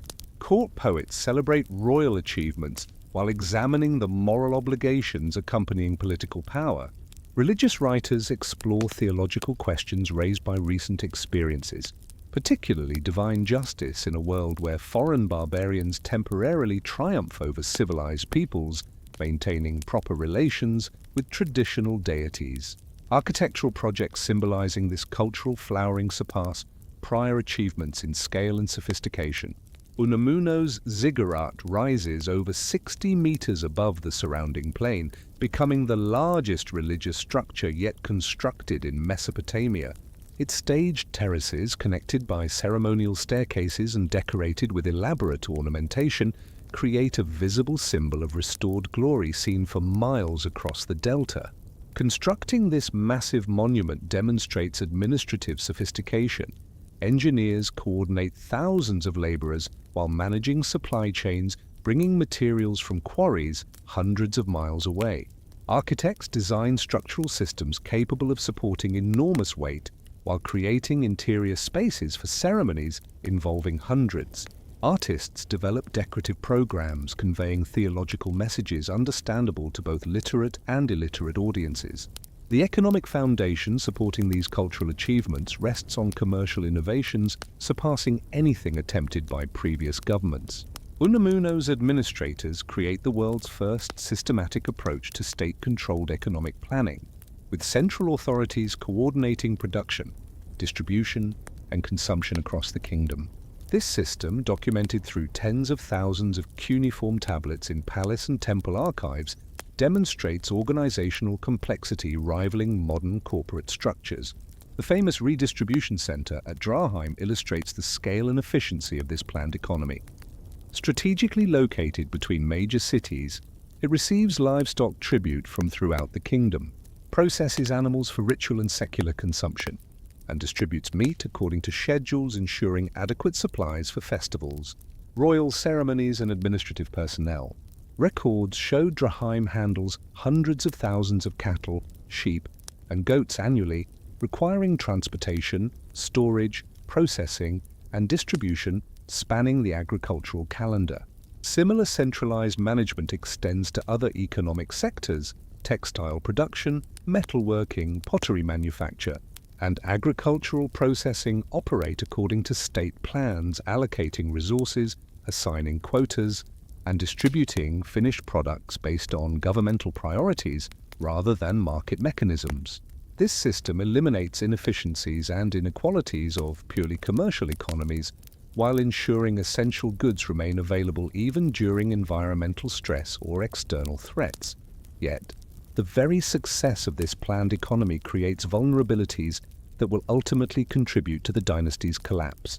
The administrative burden of managing such complex systems strains governmental capabilities, particularly when external pressures reduce available resources or disrupt transportation networks. More fundamentally, the system's dependence on central coordination makes the entire kingdom vulnerable to leadership failures or communication breakdowns that might have only local effects in more decentralized economies. The reign of Shulgi surely illustrates both the possibilities and limitations inherent in this approach to governance. Ascending the throne in 2094 BC, Shulgi inherits a kingdom that has achieved remarkable stability and prosperity under his father's reforms. His 48-year reign witnesses the culmination of the cultural and economic achievements that defined the Third Renaissance. Yet it also reveals structural problems impossible to resolve within existing institutional frameworks.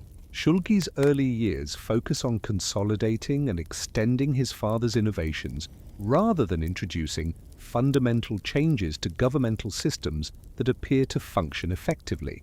He completes major construction projects begun during the previous reign, while initiating new ones demonstrating royal commitment to public welfare and divine service. His road-building programs create the first systematic transportation network in history, with maintained highways connecting major cities and way stations providing security and supply services for official travelers. These infrastructure improvements facilitate commercial growth, exceeding all previous achievements. Merchants can travel safely between distant markets while carrying larger quantities of goods than ever before. Standardized weights, measures, and currency systems eliminate confusion that hampered earlier trade relationships.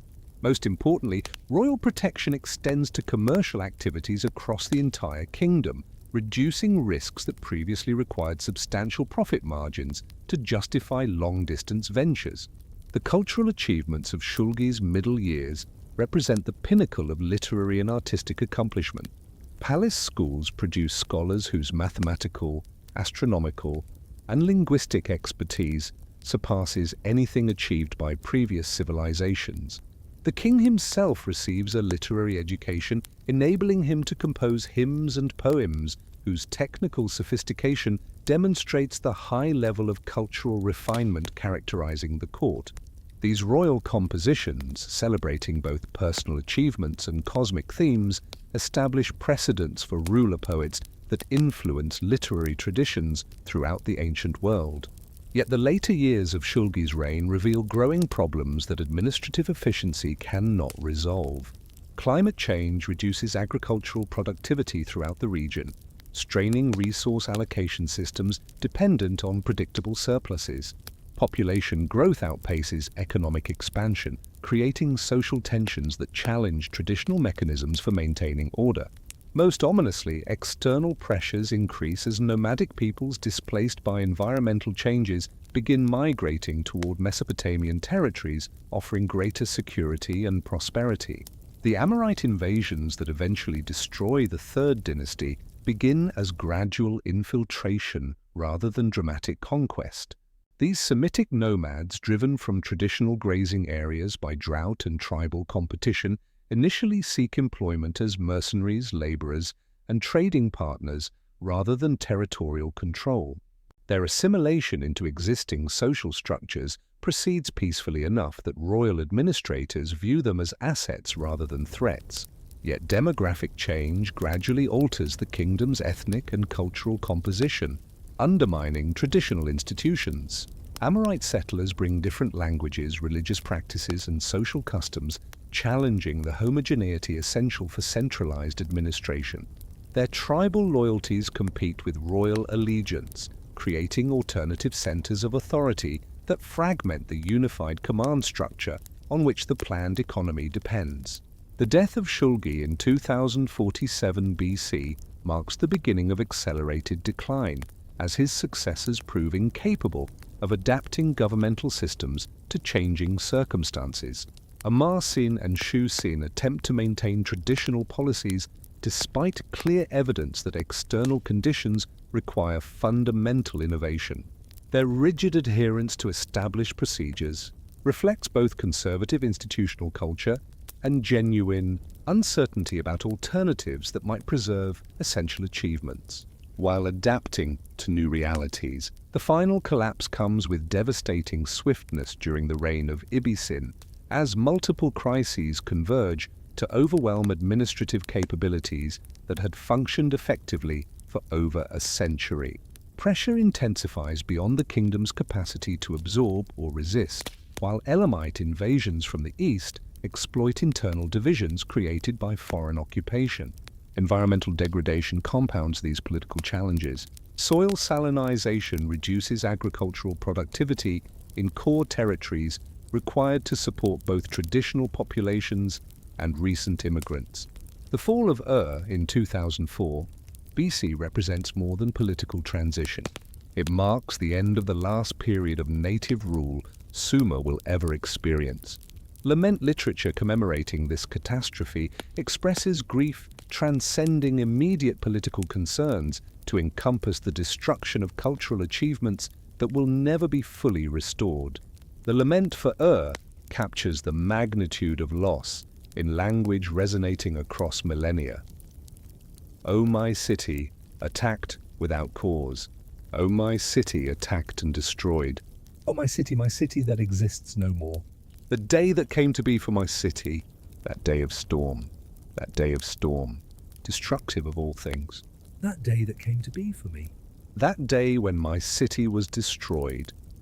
Yet even as political independence vanishes forever, the cultural legacy of the Third Renaissance ensures essential elements of civilization survive under foreign rule.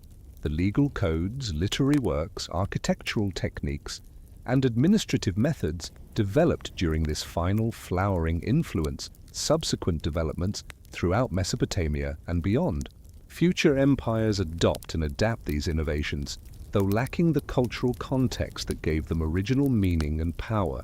The educational systems producing Renaissance intellectual achievements continue functioning under new rulers who recognize their practical value despite foreign associations. Scribal schools preserve and transmit textual traditions, maintaining continuity with the past while gradually adapting to contemporary needs. This cultural persistence ensures the wisdom accumulated over 3 millennia of urban civilization continues shaping human development long after the political structures that created it vanish into historical memory. Standing in the ruins of Ur's great ziggurat, as enemy soldiers systematically loot its treasures, the last priests of Nana perform final rituals they know will never be repeated. Their prayers acknowledge defeat while expressing faith that the gods will eventually restore justice to a world temporarily dominated by chaos and barbarism. They cannot know that their civilization's greatest achievements will outlive every empire, that the ideas and institutions they created will influence human development until the end of recorded history. The Sumerian Renaissance has ended, but its legacy has only begun to unfold across the vast expanse of human possibility stretching into an unknowable future. The final chapter of political independence closes, yet the eternal chapter of cultural influence opens toward horizons the creators of humanity's first civilization could never have imagined. The acrid smoke of burning archives drifts across sacred precincts as conquerors survey their latest spoils. Clay tablets preserving 3,000 years of accumulated wisdom crackle in the flames, cuneiform signs dissolving into ash, carried by desert winds like the memories of a dream. The year is 2004 BC, and the last king of the Third Dynasty lies dead in his palace. His dreams of restoration extinguished along with the independence of the people who gave civilization to the world. Yet even as foreign boots trample courtyards where law once proclaimed authority, the seeds of transformation are already sprouting in territories seemingly too remote to matter. Along the middle Euphrates, towns whose names mean nothing to Elamite conquerors, Amorite chieftains learned to govern settled populations rather than merely raid them. These desert nomads, dismissed as barbarians by sophisticated administrators of fallen Ur, carry within their tribal memories the organizational skills and adaptive intelligence that will reshape civilization along new patterns. The collapse of native rule unfolds through environmental catastrophe as much as foreign invasion. The irrigation systems that transformed southern regions into the world's first urban heartland have been poisoning themselves for generations through processes Even the most skilled engineers cannot reverse. Millennia of intensive agriculture have raised salt levels in once fertile soils, reducing barley yields below subsistence requirements. Despite normal rainfall and careful cultivation, the technical term modern scientists use, salinization, cannot capture the human tragedy as farming communities watch ancestral fields turn white with mineral deposits, making plant growth impossible. Families that worked the same plots for 20 generations abandon settlements founded by their great-grandfathers, joining streams of environmental refugees seeking sustenance in territories already strained by population pressure and resource scarcity. These internal migrations create social tensions that existing governmental structures prove incapable of managing. The centralized administrative system that functioned efficiently during periods of stable productivity breaks down when faced with demographic chaos requiring rapid adaptation to changing circumstances. Bureaucrats trained to allocate predetermined quotas among established communities cannot devise solutions for problems that exceed all previous experience and conventional expertise. The Amorite infiltration that earlier generations absorbed without serious disruption accelerates into mass migration as environmental degradation in Syria and the Arabian Peninsula forces entire tribal confederations to seek new territories. Unlike previous nomadic incursions involving relatively small groups seeking temporary grazing rights, this movement includes entire peoples intending permanent settlement in regions offering better prospects for survival and prosperity. The social transformation that results cannot be contained within traditional categories of conquest and resistance. Many Amorite groups arrive not as invaders, but as allies, mercenaries, and trading partners whose services existing rulers desperately need. Their mobility and military skills prove invaluable for defending settled territories against other nomadic groups. while their commercial networks provide access to resources that traditional supply systems can no longer guarantee. Gradually, almost imperceptibly, the ethnic composition of society shifts until Amorite names appear regularly in administrative records, religious personnel lists, and commercial documents. These newcomers adapt to urban life with remarkable speed, learning cuneiform writing, adopting local religious practices, and intermarrying with established families in ways that create hybrid traditions, combining nomadic and sedentary elements. Yet adaptation flows in both directions. As settled populations discover that nomadic social organization offers advantages traditional institutions cannot provide. Tribal kinship networks prove more flexible than bureaucratic hierarchies when dealing with unprecedented challenges. Oral legal traditions adapt more readily to changing circumstances than written codes that reflect historical conditions rather than contemporary needs. Most importantly, nomadic leadership methods prove more effective at coordinating diverse groups than administrative systems designed for homogeneous populations.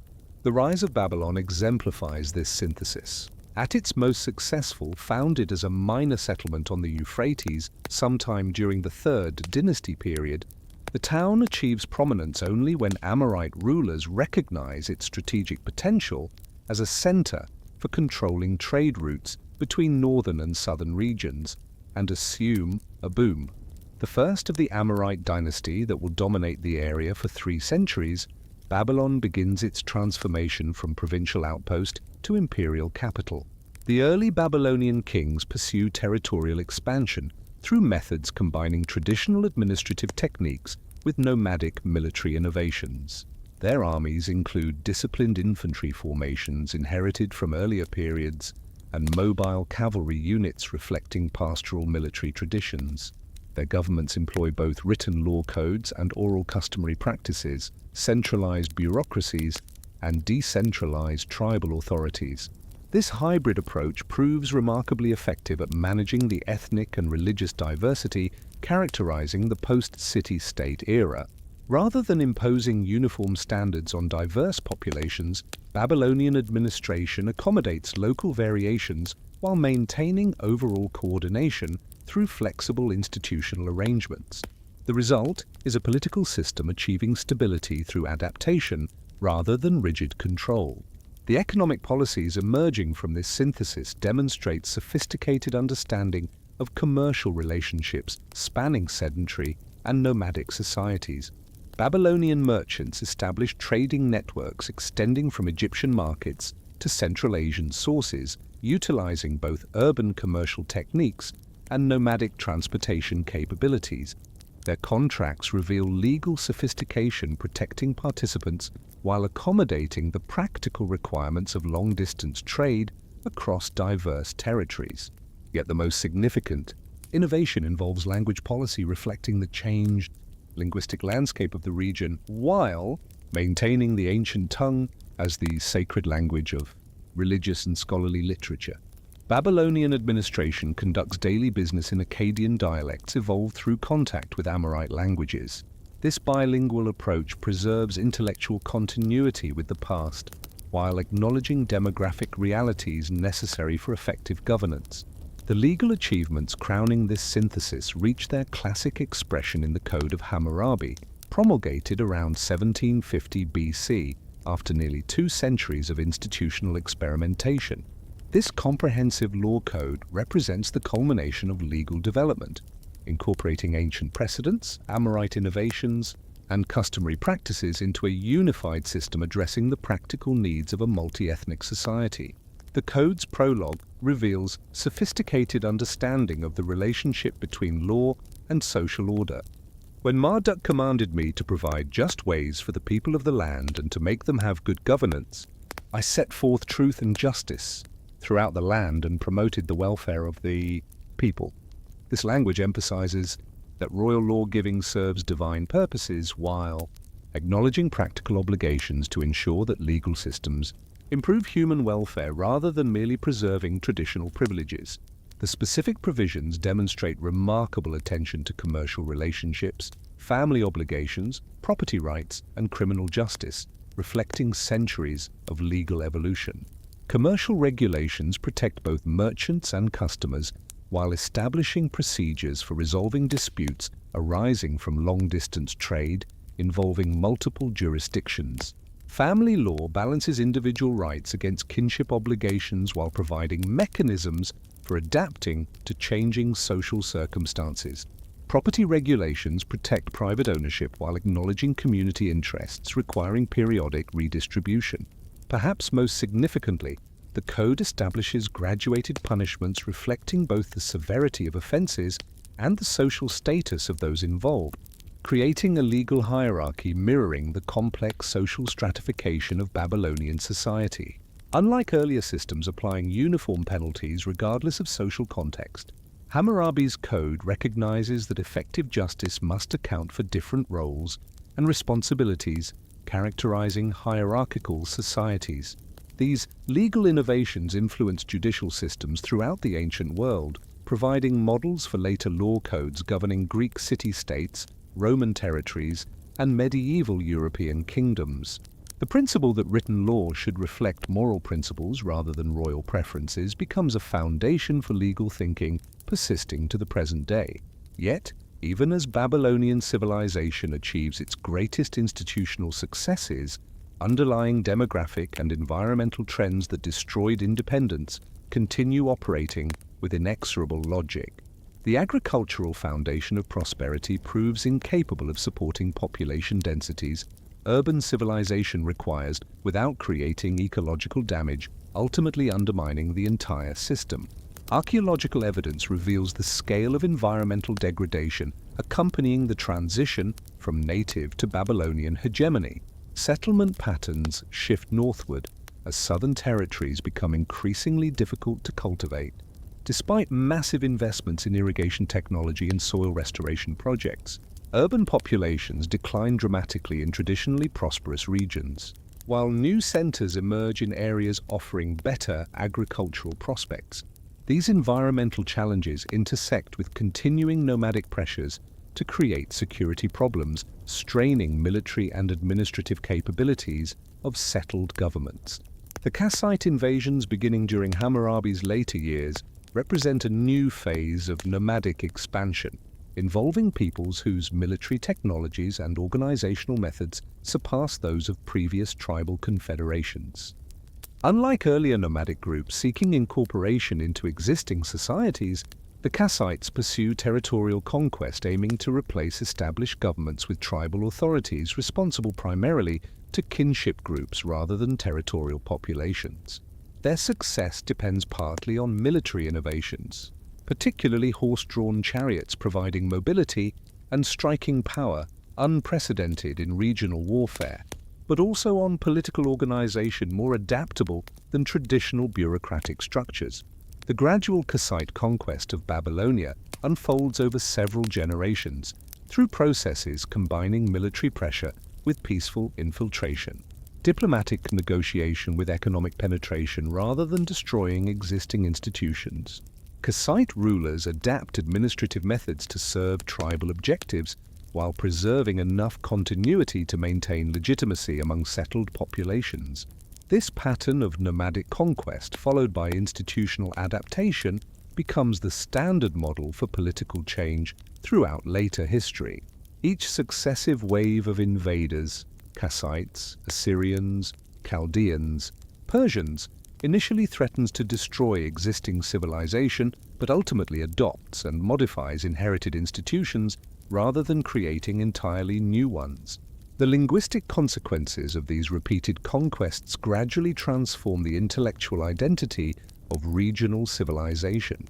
The ancient tongue disappears as a spoken language sometime during the early second millennium, surviving only as the sacred script of religious and scholarly literature. Akkadian evolves through contact with successive waves of Semitic and Indo-European languages until it becomes increasingly distant from classical forms. New languages, Aramaic, Persian, Greek, eventually replace older ones as media of daily communication and commercial correspondence.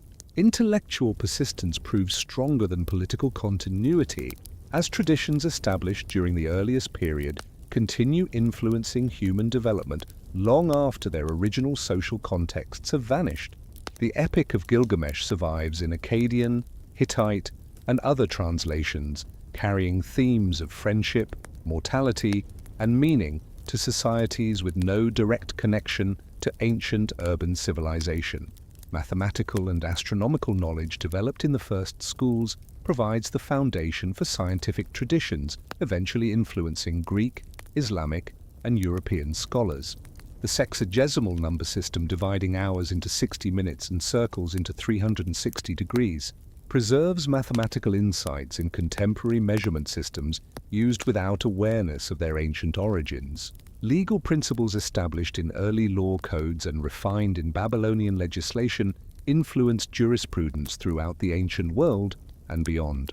The concept that law should reflect moral principles rather than royal convenience, that justice requires consistent application of established standards rather than arbitrary personal decisions, and that punishment should fit crimes rather than merely demonstrate power, originates in this legal thinking and spreads through subsequent traditions.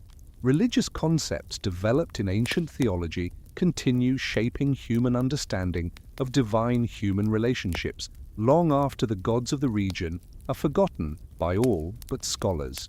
The idea that cosmic order requires moral behavior, that earthly events reflect heavenly justice, and that humans bear responsibility for maintaining harmony between divine and mundane realms appears in modified forms throughout later religious traditions. Most profoundly, the urban civilization the earliest peoples created becomes the dominant model for human social organization. Despite environmental and demographic challenges destroying its original manifestation, the concept that large populations can live together peacefully through institutional coordination, that specialized occupations can create prosperity through cooperative exchange, endures. These intellectual achievements can transcend individual lifespans through deliberate preservation and transmission. These civilizational insights survive every political catastrophe and continue guiding human development into the contemporary era.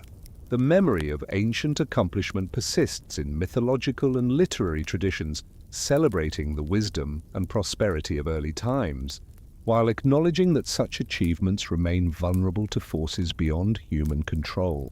The biblical account of the Tower of Babel, with themes of technological ambition and divine judgment, reflects folk memories of ziggurat construction and urban civilization that seem to challenge the natural order itself.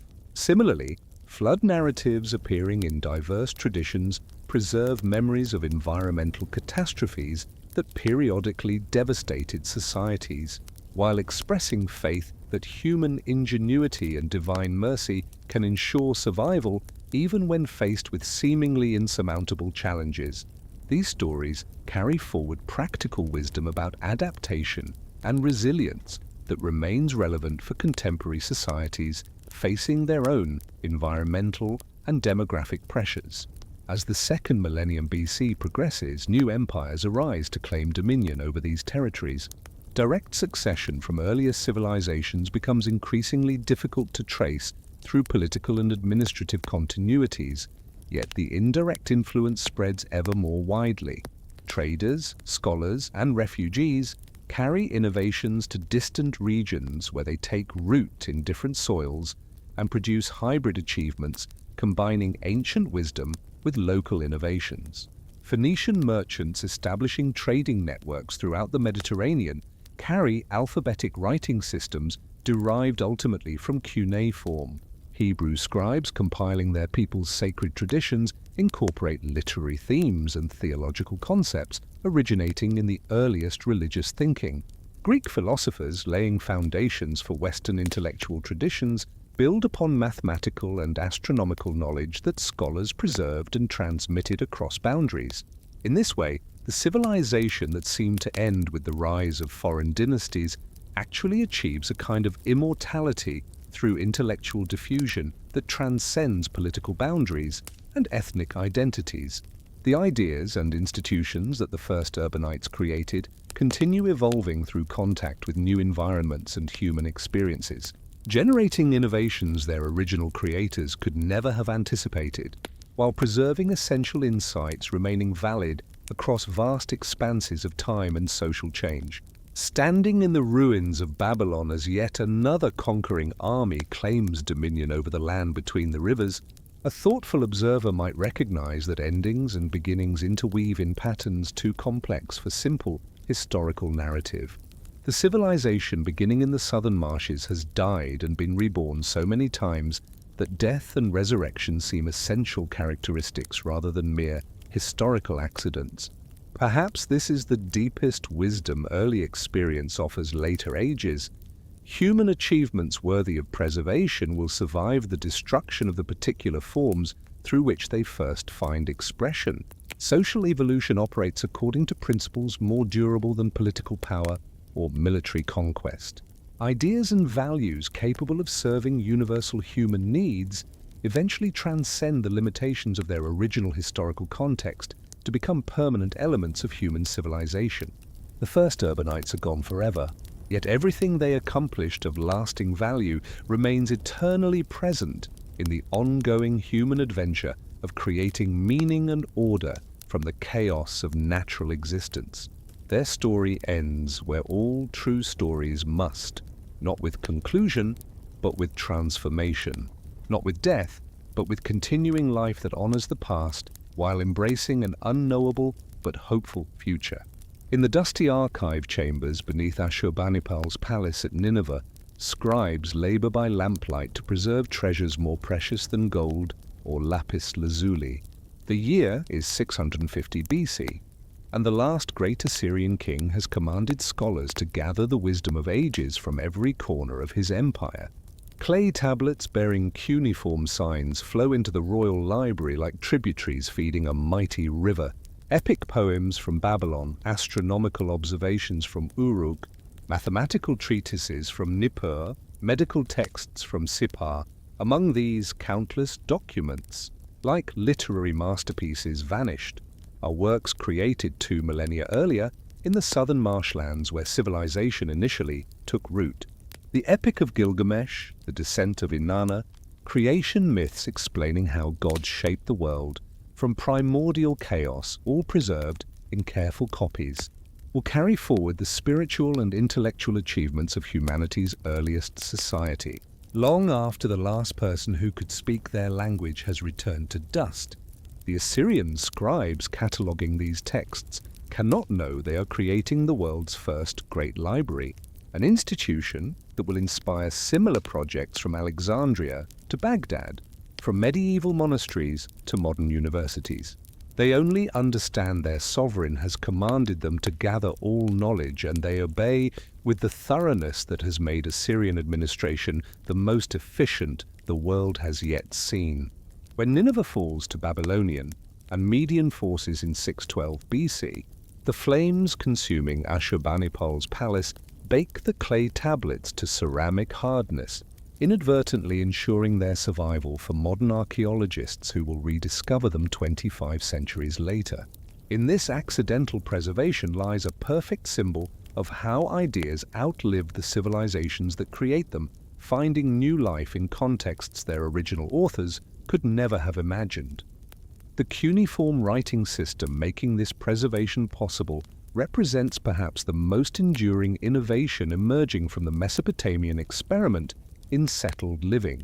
From its humble origins as an accounting method for temple granaries, the wedge-shaped script evolves into a flexible medium capable of recording everything from royal correspondence to love poetry, from mathematical calculations to philosophical speculation. The spread of cuneiform throughout the ancient Near East creates the world's first international system of written communication. Diplomatic archives from sites as distant as Amarna in Egypt and Kadesh in Anatolia reveal correspondence conducted in Akkadian script, deriving ultimately from these southern innovations. Kings speaking mutually incomprehensible languages exchange treaties written in characters temple administrators developed to record barley rations and livestock inventories. This linguistic legacy extends far beyond the script itself, influencing alphabetic writing systems, eventually replacing cuneiform throughout most of the ancient world. Phoenician merchants creating ancestors of modern alphabets draw inspiration from simplified cuneiform signs, while Hebrew scribes adapt Mesopotamian literary techniques to record their sacred traditions. Even Greek poetry shows structural influences traced back to ancient hymns and epic compositions. Mathematical achievements pioneered in early schools continue shaping understanding of numerical relationships in ways visible in contemporary measurement systems. The sexagesimal notation dividing circles into 360 degrees and hours into 60 minutes preserves computational methods Mesopotamian mathematicians developed over 4 millennia ago. Modern trigonometry, astronomy, and navigation still rely on angular measurements reflecting these mathematical insights. Positional notation enabling complex calculations emerges from experiments with place-value arithmetic. The tablets reveal sophisticated understanding of quadratic equations, geometric progressions, and algebraic relationships anticipating mathematical discoveries attributed to later civilizations. The Pythagorean theorem, often considered a Greek innovation, appears in mathematical exercises centuries before Pythagoras was born. These mathematical traditions influenced scientific development throughout the ancient world and beyond. Babylonian astronomers, building on southern foundations, create observational records Greek scientists later use to develop theoretical models of planetary motion. Islamic mathematicians preserve and extend Mesopotamian computational techniques European scholars rediscover during the Renaissance. Even today, precise astronomical observations recorded on clay tablets help modern scientists understand long-term climate patterns and celestial mechanics. Legal innovations beginning with autonomous codes and reaching mature expression in Hammurabi's legislation establish principles continuing to govern societies despite countless political transformations. The concept that law should serve justice rather than merely express royal will becomes a foundational assumption for legal systems throughout the ancient world. The idea that written statutes provide predictable standards for resolving disputes creates expectations about governmental accountability surviving every change of dynasty or political system. Specific legal mechanisms developed by Mesopotamian law codes, contracts, property rights, inheritance procedures, commercial regulations spread throughout the ancient world via trade networks and diplomatic contacts.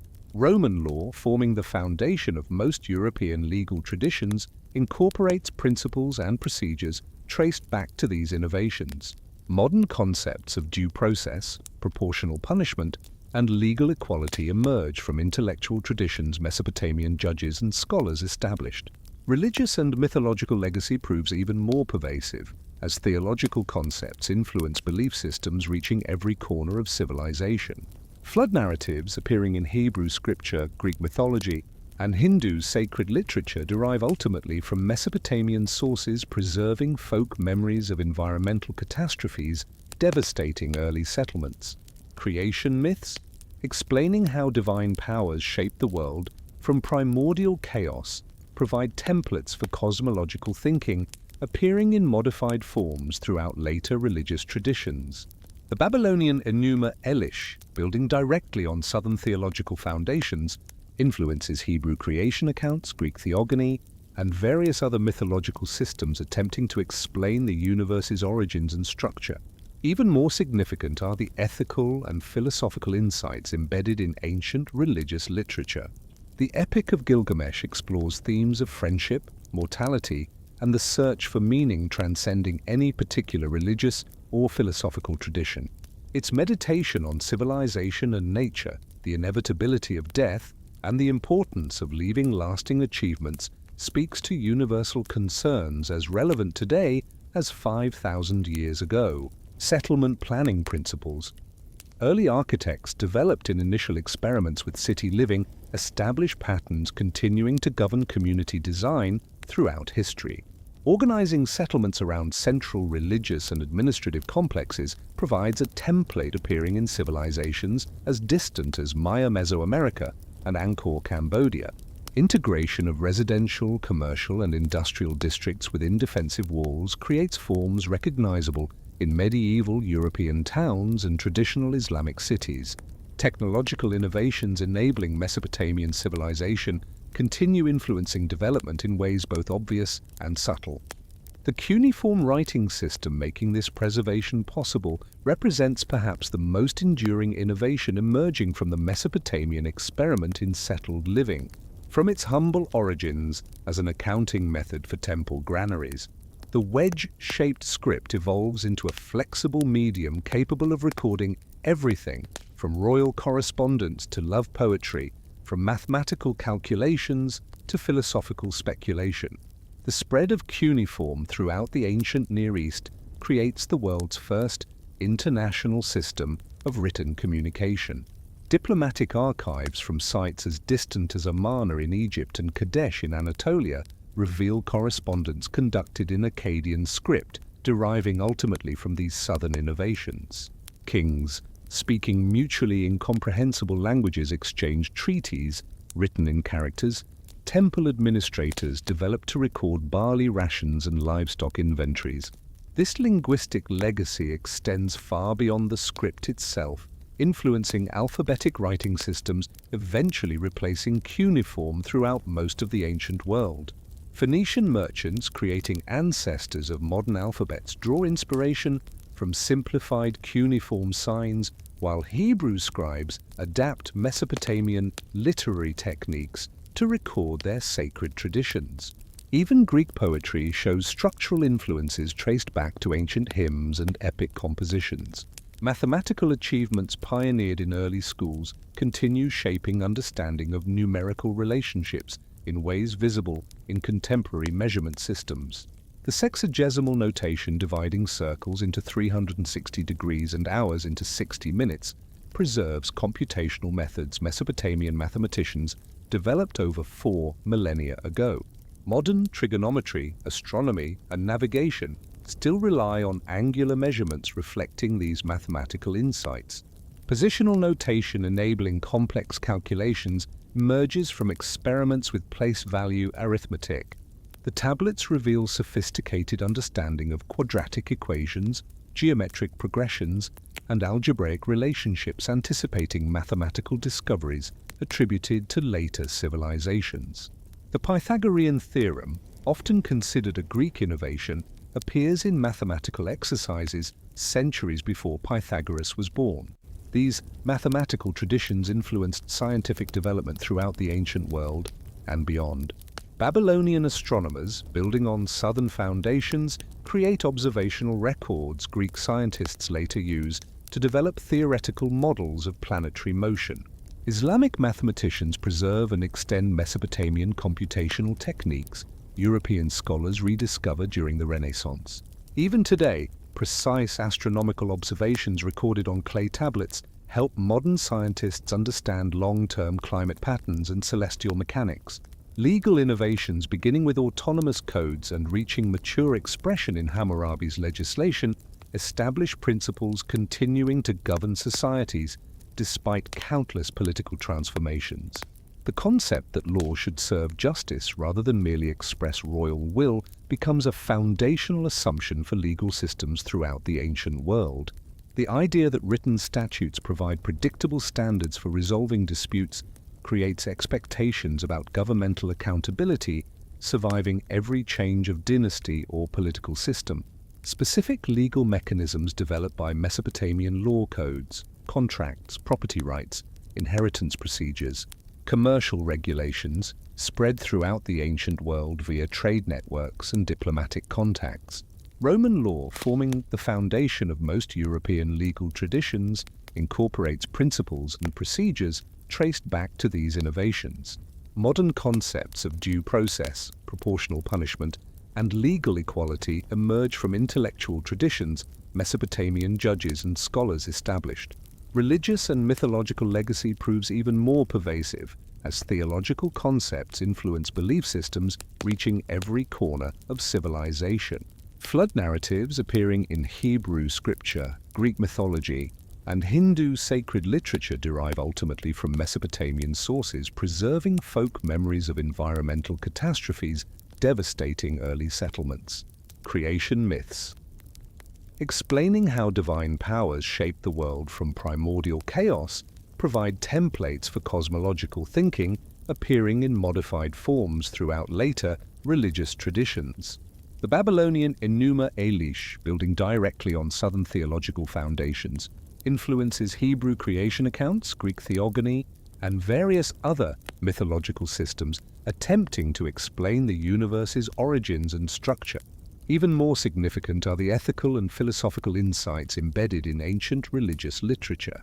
The Epic of Gilgamesh explores themes of friendship, mortality, and the search for meaning transcending any particular religious or philosophical tradition. Its meditation on civilization and nature, the inevitability of death, and the importance of leaving lasting achievements speaks to universal concerns as relevant today as 5,000 years ago. Settlement planning principles. Early architects developed in initial experiments with city living established patterns continuing to govern community design throughout history. Organizing settlements around central religious and administrative complexes provides a template appearing in civilizations as distant as Maya Mesoamerica and Angkor, Cambodia. Integration of residential, commercial, and industrial districts within defensive walls creates forms recognizable in medieval European towns and traditional Islamic cities. Technological innovations enabling Mesopotamian civilization continue influencing development in ways both obvious and subtle.